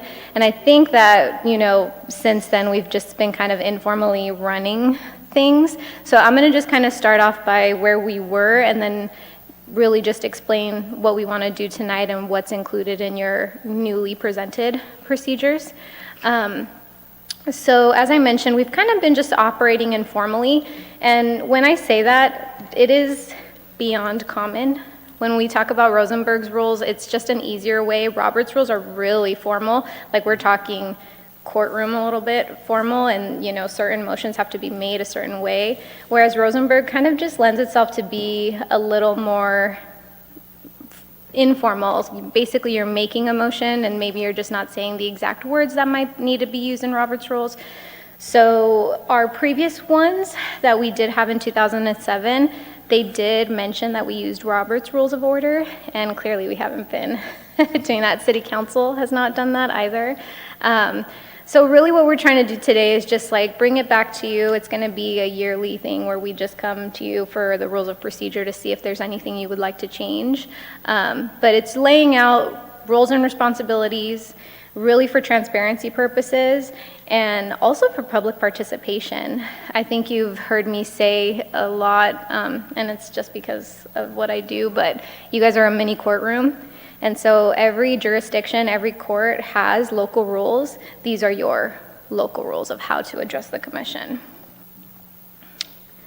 So the purpose, we are trying to update the framework of what we're doing as far as conducting business and decision making. Most recently, the City Council did update their rules and procedures in their handbook, but they use Rosenberg's rules. So just to make it consistent throughout all of the commissions here at the city, we're updating our procedures to have Rosenberg's rules as a guiding mechanism for our meetings. So we're clarifying the roles and responsibilities for commissioners and support staff, and then also processes and procedures for public comment and participation at public meetings. So, as I mentioned, City Council has adopted Rosenberg's rules, and I've mentioned too, they're practical, simple, just a little easier to understand, user-friendly. I'm going to kind of go into just a little bit about Rosenberg's rules, just the basics, and then from there I'll go into what you're actually going to see in your rules of procedure. So, we have the types of motions. We have three. Mostly is what you're going to see when you're at a meeting. So the basic motion, we're putting forward a decision before you. There's a motion to amend. So if somebody wants to amend that basic motion that was already on the table. And then we also have a substitute motion, and we're basically doing away completely with what the original motion, the original basic motion was, and we're substituting it completely. And when I mention these, this is what I'm talking about of you do this, but it's kind of informal, right? It's like, actually, no, I think we should add to that motion X, Y, Z, but we're not saying, actually, I want to have a motion to amend the original basic motion. It's a little more, just talking user-friendly. When we have multiple motions on the table, Rosenberg's rules, obviously, we require a second to have a motion on the table, but when there are two or three on the floor, we actually take them, we proceed with like the latest one. So you take them, if you have one motion, the second and the third, the chair is going to actually address the third motion, go to the second motion, and then address the first motion. There's also the question to debate or not to debate. So the basic rule is that all motions are subject to debate. So even if we do have a motion on the table after you've discussed, after you've asked, questions of staff, and maybe somebody made a motion a little prematurely for your liking, there is still the opportunity to discuss that. It doesn't limit anything, but we do have exceptions to that. So we have a motion to adjourn, a motion to recess, motion to fix the time to adjourn, motion to table, and motion to limit debate. So I don't even know if you guys knew you had all those opportunities and have, like all those formal names. All of these motions do require just a simple majority vote. They pass by default if you have the majority. Those exceptions I previously mentioned actually require 2/3 of the body. And this is something that is completely my job to guide you in. So you're never on your own here. Whenever I hear anything, like, that's literally the whole purpose of us being here, is to have this like due process and to guide the meeting. So if Robert's Rules of Order doesn't require the 2/3, there might be something else either in state law or our municipal code that does. But again, we would be the ones to guide you, and the staff report would make it clear too that we would need a 2/3 vote in order to move forward.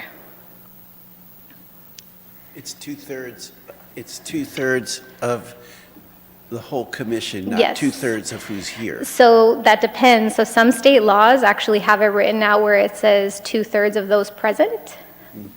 So, and then others have it where it's 2/3 of the body. So say that I only have 3 out of my 5 commissioners, I have a quorum, but I would need all of you to vote in the affirmative in order for it to pass. So if it's 2/3 of the people here, you'd have to let us know that. Yes, correct. Yeah. And I know that a lot of this, you know, in particular for us, we usually, the biggest part for Planning Commission are the public hearing portions of it. And making sure that that due process procedure is provided. And, you know, we do go into explanation in the rules and procedures of how that is conducted. So a lot of this might seem probably more for city council in some ways, but if there ever is a point where we have to guide you as far as like, this is the kind of affirmative votes we need for this to pass, we definitely would let you know. So this is one that I don't think we see too often. But this is a big one, the rules for motion to reconsider. This is a motion that only requires a majority, but it must be made at the meeting where it was first voted upon. And only a member who was in the majority of the original motion can make this motion. So if you have somebody in the minority, say that we had a 3-2 vote, the 2 that lost that motion can't be the one to ask for a motion to reconsider. It has to come from the majority. Can you give us an example? I mean, would this be on something that was even a public hearing item? Where later in the meeting, would it have to be agendized, though? No, so No, later in the so- meeting, someone could say, you know what, I changed my mind, and I was the Absolutely. the tie-breaking vote, I think we should reconsider. Yeah, so say that it was in the affirmative if they were in the majority, or say that, you know, the majority voted to deny the project. As long as you were in the majority, you can bring up that motion to reconsider. Or at the next meeting, Oh, yeah. without going through the Brown Act? Yeah, so we could do it. This is Rosenberg's rules, and I have to tell you that this is where like our office comes in, that we guide, because this is just like guidance, right? But it doesn't dictate like any kind of violation of So a if- Brown Act that might occur, right? So if we approve a project, I won't be specific, but let's just say it's a CUP. We approve a project, and we don't bring it up at the remainder of the meeting, but at the very next meeting, somebody decides they want to change their mind. They let the chair know that I want to make a motion to reconsider the previous CUP heard at the last commission meeting. And then if they get a second, you could reverse it? No, so let me be clear, I'm just describing Rosenberg's Rules of Order allow for this, but you would never hear our office actually say, go forward with a reconsideration of a CUP in particular, since we're using that entitlement. CUPs, once you're given that entitlement, you have to go through an appeal process. It's procedural due process. Like, we can't just automatically say, you know what, we changed our mind, we actually want to revoke it. It was actually provided already at one meeting, so in order to take it away, we actually have to have a whole new revocation process to go through and take away that CUP. So what would be a reconsideration, like on an election or on? I've had it happen once over the course of my career, and it was a development application. It wasn't a CUP, this was a different state, but it was a controversial land use case, and there was a change in the mind of one of the members of the decision body that at the next meeting, there was a motion to reconsider it. In that case, The motion to reconsider passed, and that was agendized for a future There, meeting for that's the discussion. key. So then that's how you're complying with the Brown Act and Rosenberg's rules. But when I say that these are guidance, that's truly what it is. It's guidance. We don't, holding you to this exact thing, like say if you do not make the correct motion, or maybe something was misinterpreted, or if you added something at the end of, the meeting, that's not going to take away the actual act of what you passed, right? It still makes the motion or whatever action that you took valid. These are just guiding principles. Chair, I see your concerned face. I think this is an instance where you'll know it when you see it. Yes, You'll yeah. probably have a packed room, and it'll be a split vote. There'll be a lot of guidance from staff and legal counsel in the moment, and then after the fact, there is the opportunity for continued dialogue with both staff and legal counsel. For So example- we will guide you in that moment. For example, I've had motions to reconsider at Planning Commission meetings, but you would never have me suggest or even bring up the fact that you can possibly bring this up at another meeting. Like, I would need you, and whenever we have trainings for our commissioners, for procedural due process purposes, Brown Act purposes, if it's an entitlement that they, are needing to go through an appeal process, this secondary meeting availability makes it difficult to navigate. Yeah. Let's hope that that never happens. So once if it does happen, say that we do have a motion to reconsider, we'll get a voting from the entire body, and then if it passes for just a majority of the body saying, yeah, we do want to reconsider, then it's starting from the top. That item is starting from the top. I would hope that if anybody ever wanted to do this, that they would talk to Andy first. And I would be calling Stephanie very quickly. So. So Robert's rules also kind of go into courtesy and decorum. So this is really what the purpose is, and these rules are made from a judge, right? And we use them formally here in a government capacity, but even private companies use these rules of order just to have a procedure to follow and have just rules in place of how to conduct a meeting. So when we have this out, I'm not dismissing that there are other areas of the law that us as a city, we have to comply with, right? Brown Act, appeal rights, things like that. So for Robert's rules, they do talk about one person speaking at a time. I know this sounds very basic that you would know, but it does talk about one person speaking at a time, and that each person desiring to speak should first gain recognition from the presiding officer, the chair, and confine themselves to a question under debate, avoiding personalities and inappropriate language. I have never had that issue here. I have had that issue in other areas. This is just not one of them. So I know that this is a little obvious, but it is listed in the Robert's Rules of Order. So generally, a member of the body doesn't interrupt a speaker, but there are exceptions, right? It might just be an interesting case that we just have varying opinions on. So the exceptions are point of privilege. So it relates to anything that would interfere with the normal comfort of the meeting. Point of order, the proper interrupter, where something would not be considered appropriate conduct of a meeting. Appeals, so if the chair makes a ruling and a member of the body disagrees, you can interrupt. And then withdrawing a motion. Say we have a motion on the table and you're kind of hearing that it's not getting anywhere, you can just stop the conversation and just say, I want to withdraw the motion.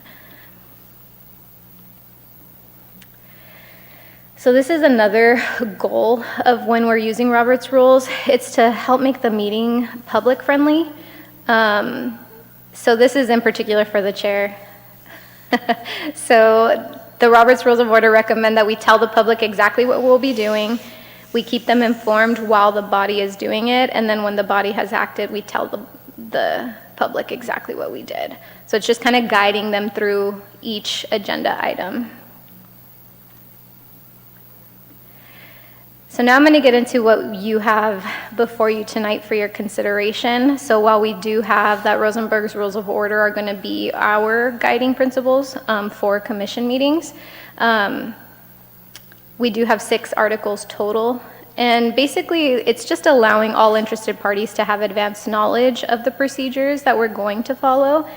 Many developers, many applicants have been before many commissioners, and like it's kind of second nature to them. But really, we're just setting out rules of how staff and the commission would like to see applicants for public hearings come forward. So obviously, we established that we're going to use Robert's Rules of Order, but Article 1 also goes into organization. So this is consistent with what we have in our municipal code too. So the Planning Commission is going to have 5 members. We have 5 members. A commissioner can be removed from office at any time by a majority vote of the city council. And if there were ever inconsistencies with our rules of procedure, our local rules, and then state law or the municipal code, state law or the municipal code is going to rule. Presiding officers. So for our purposes, our presiding officers are the chair and the vice chair. They are appointed by the majority at the soonest meeting after July 1st of each year. It is a term of 1 full year. As presented, we're saying that no chair shall serve more than 2 consecutive terms. The chair needs to serve at least 1 year on the Planning Commission, and then it also outlines the responsibilities of the chair and the vice chair. When the council appoints us, isn't it for 3 years? Yes. So a term is 1. As chair or vice chair. Yeah, so whoever gets appointed in July, whatever the first meeting in July is after July 1st, and then the subsequent July, the next year, it's up for consideration again, the chair. An election gets put on the agenda. Article 3 talks about powers and duties. So we're really just referencing the fact that people are going to be bound by the government code and any kind of land use issues that come before you, and then the Cathedral City Municipal Code. Article 4, it's large. It talks about meetings, study sessions, agendas, and staff reports. So establishes what's a quorum. For us, it's 3. Establishes like our procedures as far as what regular and special meetings are, adjourned meetings, workshops and study sessions, public participation in that. You know, we have that each public speaker will have 3 minutes unless the chair identifies a agenda item that has something that may require a little more time. The rules of order and everything does allow us to kind of change that. Agendas are subject to the Brown Act, so we do the 72 hours for regular meetings, 24 hours for special meeting notices, and then it outlines what is going to be in your staff report as well. Can you clarify what a workshop would be? Kind of what you just had, that economic development discussion.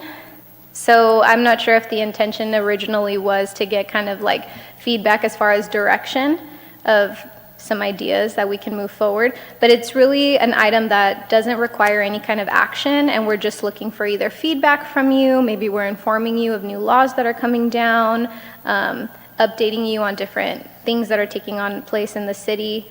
I know sometimes it may be that, you know, code enforcement has done XYZ and we wanted to update you on this really good news.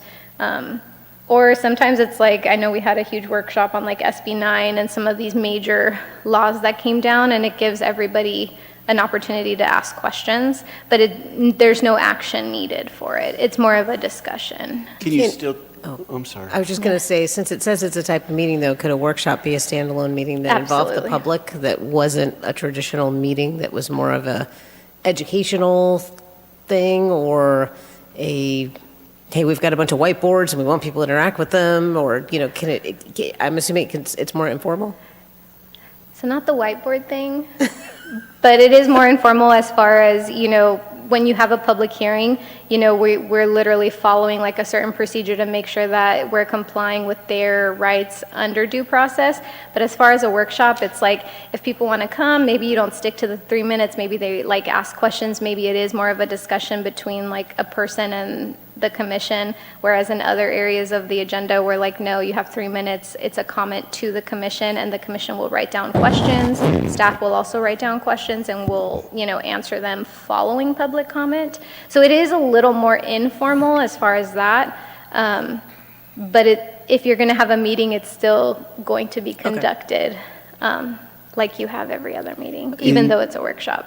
In Rosenberg's rules of order, let's say you have a ginormous project that's going to come before us, so let's say Andy and Sandra decide that they want to introduce it to us at a meeting, and then 2 weeks later actually have the public hearing. Can they do a workshop on an entitlement just to go over the nuts and bolts of it and not take an action, and then have advertised the public hearing for 2 weeks or a month later? Absolutely. Only for a ginormous project. Yeah, and I've had some meetings where I go in, for example, I've had a lot of density bonus projects lately in areas out towards LA. I literally have to come in and do a whole presentation on density bonus law before we even get to the project that's going to be introduced at the next meeting, just because it's too much, right? And when you want people to have the opportunity, the audience and commissioners to have the opportunity to really ask questions about it without having a project being the center of attention for that, right? So it's stuff like that that would probably come about as far as a workshop. Your Article 5 is about the order of meetings. So it's outlining how the business of the Planning Commission is going to be conducted, call to order, roll call, pledge of allegiance, exactly what we've been doing. The public hearing requires public commission to take testimony, and this is really talking about how we're taking specific factual findings based on evidence presented. This, I think, is more for the public than for commissioners, because you guys have done this and understand, what is considered before a public hearing. We don't have any formal rules of evidence, so any relevant evidence that could be considered is like whatever a reasonable person would believe, right? We're not questioning character. I'm not, there's no hearsay here. There's no reason. It's not, anything to that extent.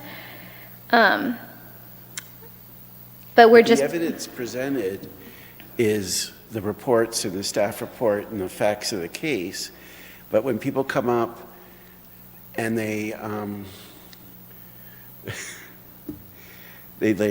say things like, children will be killed. Mm-hmm. That's not facts of the record.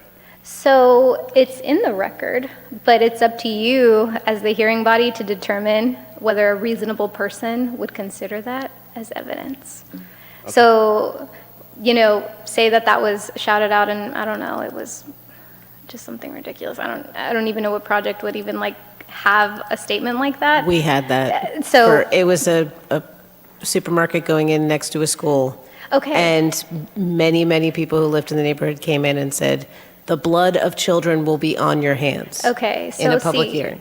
So in court, you might hear.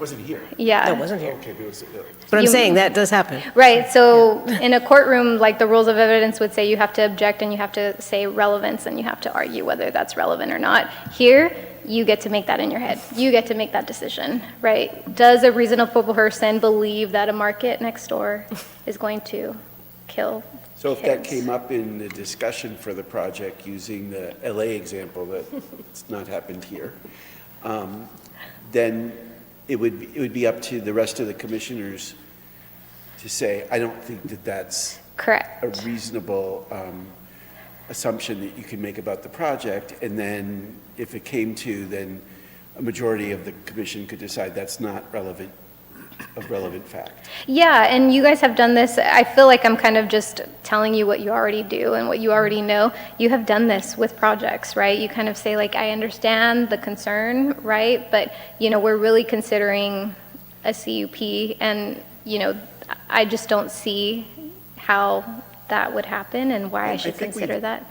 We actually did that, I'm not going to say which project, but it was this group. But we didn't come out and say that, but Right. I think we made it clear what we were basing our decision on, Correct. and that we thought that, okay, And this is what we're talking about when like the Rosenberg's rules, like it allows for this like friendly, non-formal, I don't have to stop and identify what is relevant, what is irrelevant. I don't have to identify whether you can believe the evidence at all. I just kind of use that as, hey, this is the evidence I am considering, and moving forward from there, but identifying it for the public, that it's not any kind of formal rules that we're going by here. So this is like your largest article, just to keep going with what's in it. So any kind of written or pictorial evidence. So sometimes you have somebody, for example, I think like this would happen more so with an appeal, right? Maybe we have an applicant who is appealing a decision of the director, and they want to submit documents, they want to submit, affidavits or PowerPoints or things for your consideration of why their appeal should be overturned. So we are saying setting deadlines. Obviously, when an appeal is before you or before City Council, it's, the 72-hour Brown Act thing. You can have anybody walk in, and they have a lot of times just bring, even for like CEQA challenges and stuff, you'll have like a 7-page letter right on your dais because we just got it, right? On a recent case, the council got papered much too soon before the hearing, and but I believe the attorney said that he looked at the material and felt that they were still, that the project was still within legal realm. And so if they don't meet that 1 week, then can it just be not included? So when we're saying the 1 week, it's like if you want this included in the agenda packet that goes to the commissioners for them to actually have time Right. to review, we need it a week in advance, right? In order to include that in the package to publish it. But if you're emailing it, we can have it as, late as like 2 p.m. that day, and that might give the commissioners enough time. Okay, so they can paper you on a Friday afternoon. Right. And then in the case I'm thinking of, the city attorney looked at all of that, and he told the council, this is what I think. Sure. Okay, I got it. Yeah, so this is really, like I said, when we're talking about guidance and like what is possible, we're not going to ever turn away anything that's presented. Literally, if they walk in right before the public hearing and they hand you PowerPoints or whatever, that it's going to be a part of our administrative record. We're never going to say, no, you didn't meet our deadline. It's just certain suggestions of, hey, if you want the commissioners, if you want staff, if you want the city attorney's office to actually have time to be able to address the questions and not something that you hand them and all I'm going to tell you is I did not have time to read this. So your options are you can just move forward, notwithstanding what you got, or you can direct us to continue the item so that our office can look at everything and provide you an opinion. So that's also what's included. You can ask our office for opinions if you feel like that's necessary. It does talk about findings, continuances. So really this is just whenever you're wanting to know about how meetings are run, what's on study session agendas or staff reports, what's expected of maybe an applicant, or what would be just considered best practice for you for the Cathedral City, it would be under Article 5. And your last one is construction and effect. So the rules of procedure are going to be construed and applied to ensure a full and fair hearing of any kind of relevant evidence. We will be reviewing it annually, and any kind of amendments to these will require a majority vote. So with that, staff is recommending that the Planning Commission adopt Resolution PC 2024-26, adopting the amended and restated rules and procedures governing the conduct of hearing and land use matters for you. Thank you. I think we all asked questions, but is there any discussion or any more questions from anybody. I have a comment and a clarification, I guess, really. Regarding Article 2, we were just spitballing this in like 2 minutes before the meeting began, which I don't think is breaking Brown Act. In Article 2, it talks about the election of the officers. And we were just saying, hey, you know, the city council does this rotating business. You know, I don't know if it's seniority or District 1, then 2, I don't know how they do it. But which is, well, why don't we do some sort of rotation through seniority or something instead of having an election? If we wanted to do that, would we at a future meeting say, hey, we want to change Article 2 to read as follows or something, if there was interest in doing something like Yeah, and to be honest, I think that's how I've always kind of seen it defaulted here anyway. Yeah, I mean, there's not going to be arm But wrestling. you're right. Yes, absolutely. It can be something that if, you know, you're just discussing and you're feeling like, hey, maybe it's just easier instead of having to kind of put somebody on the spot every year to just have a rotation. That's definitely something So we can. I would add to that this actually came up through a recent public comment at City Council, and it is something that I think the city is interested in looking at across all of its committees and commissions. It's not to say that we're moving in that direction, but a change in that direction would be one that we would want to weigh to see if that was appropriate for all the committees and commissions. And, you know, I think there's reasons to consider it. You know, I think that, you know, that experience certainly lends favor for a leadership role, an officer role. I think the other side of it, though, you know, there may be those that are volunteering to serve on a committee or a commission that, you know, may have reservation about taking on a more prominent role in that officer, and that rotation may deter someone from participating because they want to participate, they have expertise, but they may not want that chair or vice chair role. So I think there's pros and cons, but that did come up through a public comment, and I believe that we are evaluating, assessing, analyzing that and its applicability across all the committees and commissions. And the other comment I had was about Article 5, and this is like non-agenda public comments, and I was on a previous commission in San Diego, the Redistricting Commission, and, well, that was actually done by Zoom because it was during COVID, but it was always sort of uncomfortable, you know, that you'd get non-agenda public comments and you could not say anything, even though it was a simple question that was being asked. You know, I know the answer to that. You're not allowed to say anything.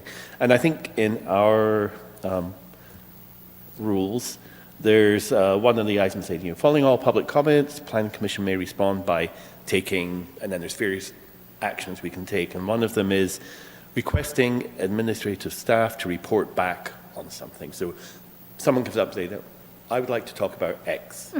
And then we can say, oh, that sounds like a good idea, staff. We should look into X.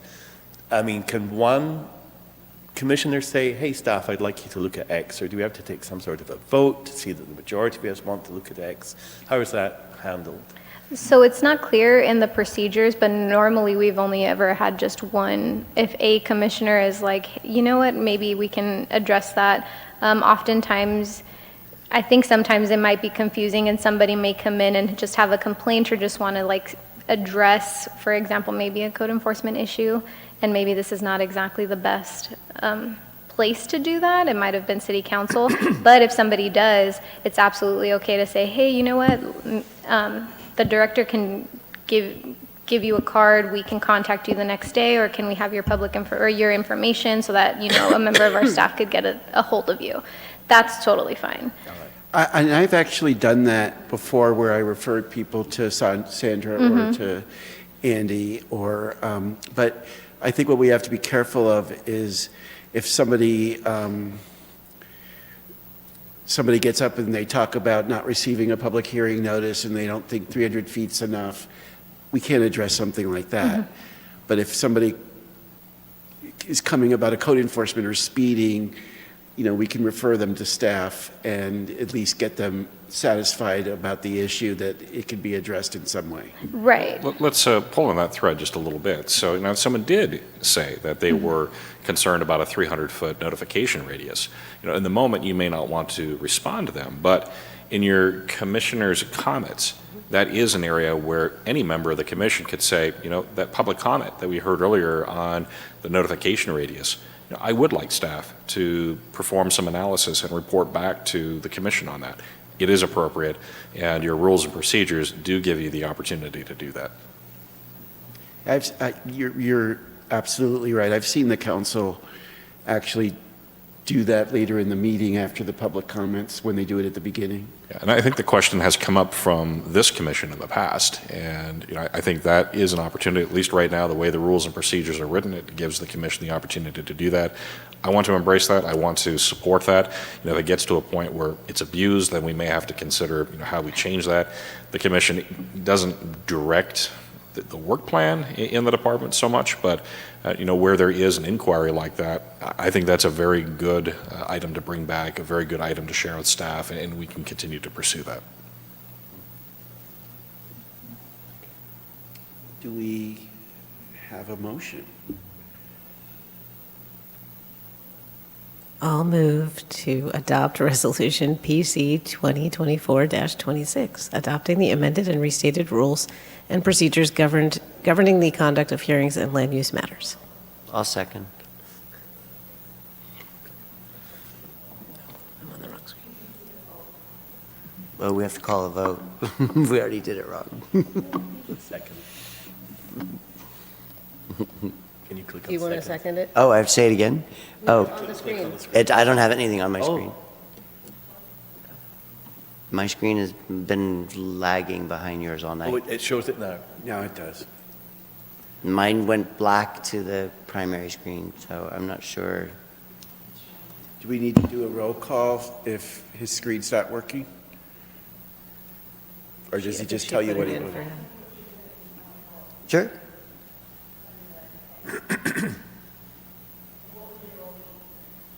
I said I would second.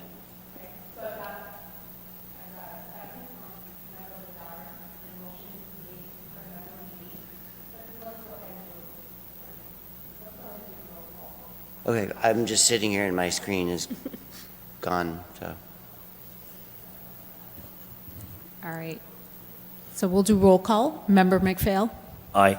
Member Mead? Aye. Chairman Malakoff? Aye. Member Bedard? Aye. All right, let the record show that a motion was made by Member Mead and seconded by Member Bedard. Motion passes. All in favor? Thank you. Thank you very much. That was very interesting, and I think maybe sometime over the weekend I might look up Rosenberg's Rules of Order. So that moves on. Is there any discussion on future agenda items? I just want to acknowledge the email that we got this afternoon, right before coming, with a list of all, or I think it wasn't comprehensive, but I don't know if you guys saw it, the list of the developments, past and present, I think it is. And just, this is very cool. I'm excited to see it, and I'm excited to see how it shows up in the future. I think that's really an awesome tracking tool. So for the commissioners that haven't seen the email yet, I hope you can hear me, our economic development team has put together an interactive GIS Got it. webpage for anybody to see, and they can see what projects are in review, under construction, have been completed. Right now, the initial time period is like the last 3 years, 3 to 4 years, something like that. But they'll keep that updated, and it's always going to be available for anybody that wants to see what's going on with the city. My only question is, in the printout is, if I need to put my glasses on.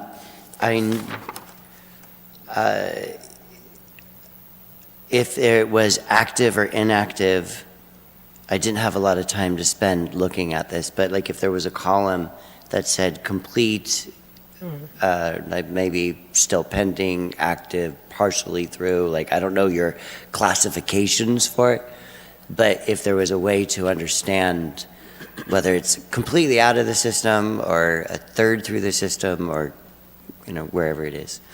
Again, I did not have a lot of time to read through this, but I think it's really cool. Okay, are there any other commissioner comments? I have a question. It's not something that happened here. It's something that's currently happening in another city, so I'm not going to be too detailed about it. But there was apparently a project that was a housing project that was approved multiple decades ago, from what I can gather, in another city. And there's been a concern about more recently some potential environmental impacts that didn't exist at the time it was approved. And from what I'm hearing, presence of certain animals. So from what I'm hearing from people in that city is there seems to be an understanding that because the project was approved so long, and when it was approved, then it didn't need to be reapproved. There was no deadline on when they had to complete the development, that they don't have to go back through any sort of process where there would be a new EIR to evaluate the impacts. If something like that happens, is there anything that we could do if something like that were to happen? And I know most of our things do have like a timeline on how long they have to initiate the process, but let's say in the 3 years, something changed on the ground. Could we, or could the public insist that the EIR or an MND be reopened or rediscussed or? Legal. I know this is not what you would want to happen, but I'm just asking, what would be the procedure? Because I can't believe that there's nothing we can do. I mean, unless there's nothing we can do. No, so for our purposes, as you talk, there was like a bunch of stuff coming through my mind. So CEQA challenges are usually have like a statute of limitations.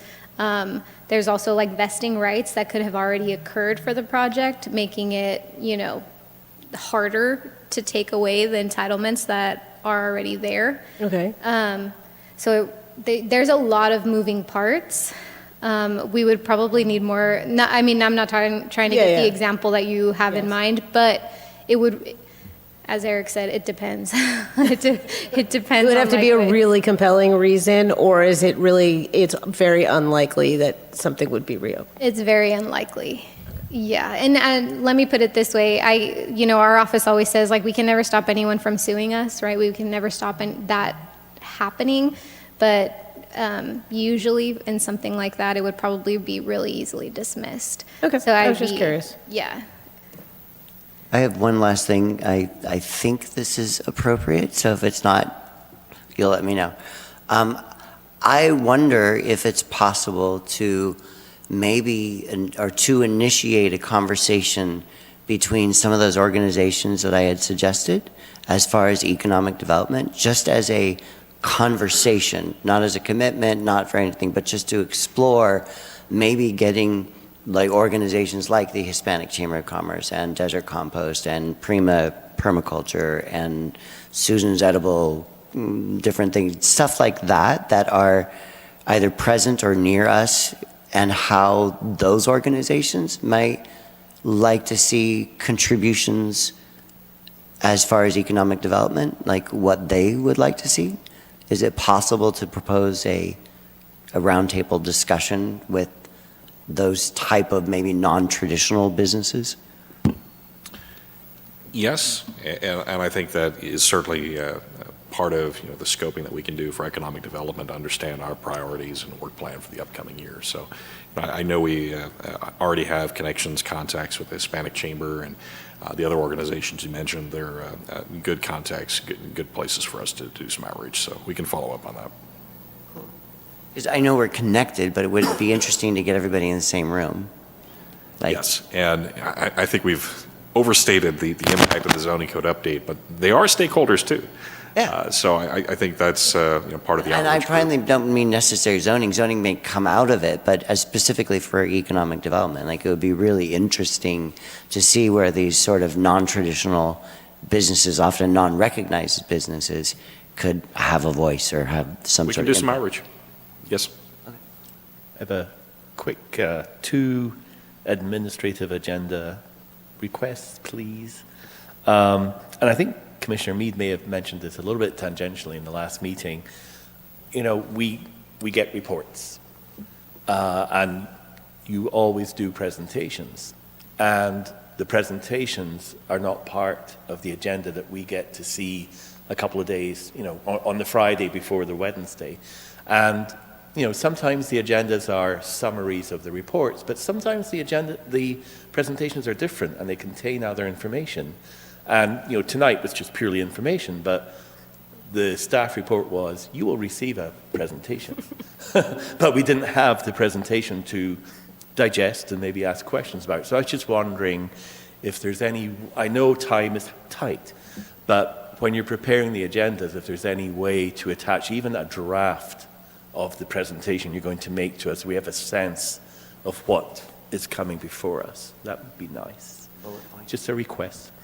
And then the second part is, I'll let you answer, if you want to answer that part first, just a thought. I appreciate the comment, and I'm going to resist just a little bit. I know. But I think we can do better in the staff reports to give you the overview that you need, and then we can articulate that a little bit more through the presentation. The presentation shouldn't be a surprise. We shouldn't be presenting new material that you haven't already seen. So we can do better and ensure that the staff report is providing you the full picture, and then the presentation is providing that snapshot or synopsis. It's often the case that the presentations are being worked on up until the hearing itself. So I think making that change would pose some workflow challenge. It's useful not just to us, it's useful to the public as well, who may not be able to read through a 50-page document, but there might be a 10-point PowerPoint. So just, if it's possible, that would be nice. Roy, I think one thing that sometimes does happen is sometimes at the end of a presentation, there'll be new information because something came up and they have to correct something. Oh, or yes. they have That's to- what I'm saying, draft or something. Yeah, Just so but you there's don't want to release a draft to the public. It's usually not something you do. Well, we But- have. But what you, I think sometimes it's unavoidable to have some changes because sometimes some things just come up after the agenda is published. We have also received a large document with strike-throughs on the evening of the meeting. So it doesn't just apply to presentations, that applies to staff reports that we haven't had time to digest. So it can happen. And then the second little administrative thing, if at all possible, if we're being asked to revise something, and you'll show us, this is the new, like the standards we had in the last meeting about the driveways and things. I think the report said, here is the new language. It would be really helpful if, when we're asked to approve a new thing like that, if it was like if you did the strike through or the bolding, so we could see what's changed. So it's kind of hard. You just told, this is the new language. And you can look in page 85 for the old language. It'd be nice if it could be combined into the strike through type format. So you want a legislative version of it? Just some little thing. I don't want, yeah. We understand, and I think that's a good comment. I would note that sometimes your packets have hundreds, if not thousands, of pages of material in them, and it's a tough job. In my role outside the office, I sit on a commission. I know what it's like, and if you're ever in a position where there's too much information, you haven't been able to work it through, you have outstanding questions, don't be afraid of a continuance. The rules and procedures that you adopted this evening give you guidance on that continuance, and it's always okay to continue an item. I think we're making a recommendation, we're working towards a decision on the day of that hearing, but if for whatever reason you feel that there's new information that's been introduced that you can't get to a decision, a continuance is okay. I can assure you that I've called a number of times and gone over like a list of sometimes 10 or 15 things, and we go over each point. And Cynthia did it the last meeting. I've done that with Andy, and I've done it with Sandra. So, I mean, don't hesitate to call if you. I appreciate have that, issues. but it's also just for the public as well, not just the five of us. It's something really big that sometimes it's something, with me at least, sometimes it's minutia for me.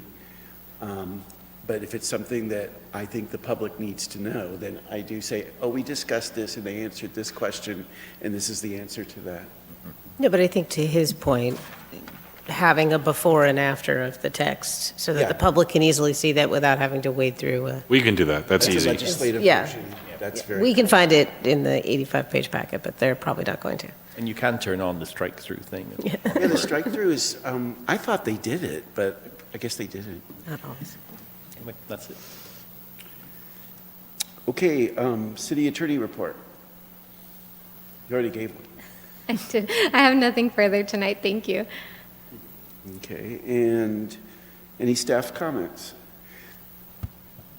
Just wanted to let the commission know that between now and the end of the year, we don't have any other meetings. January, the first scheduled meeting is on New Year's Day, so we won't be having that meeting either. So we won't meet again until mid-January. We just wanted to wish the January commission 15th? good holidays, happy holidays. January January 15th. 15th, yeah. I'm going to miss you guys. Come visit us, Peter. Yeah, I'll have to. I'll just knock on the door. Just go, hey. Well, if there's no any other comments, then it's 8:19, and we will call for adjournment. I want to tell you something, but I need to go.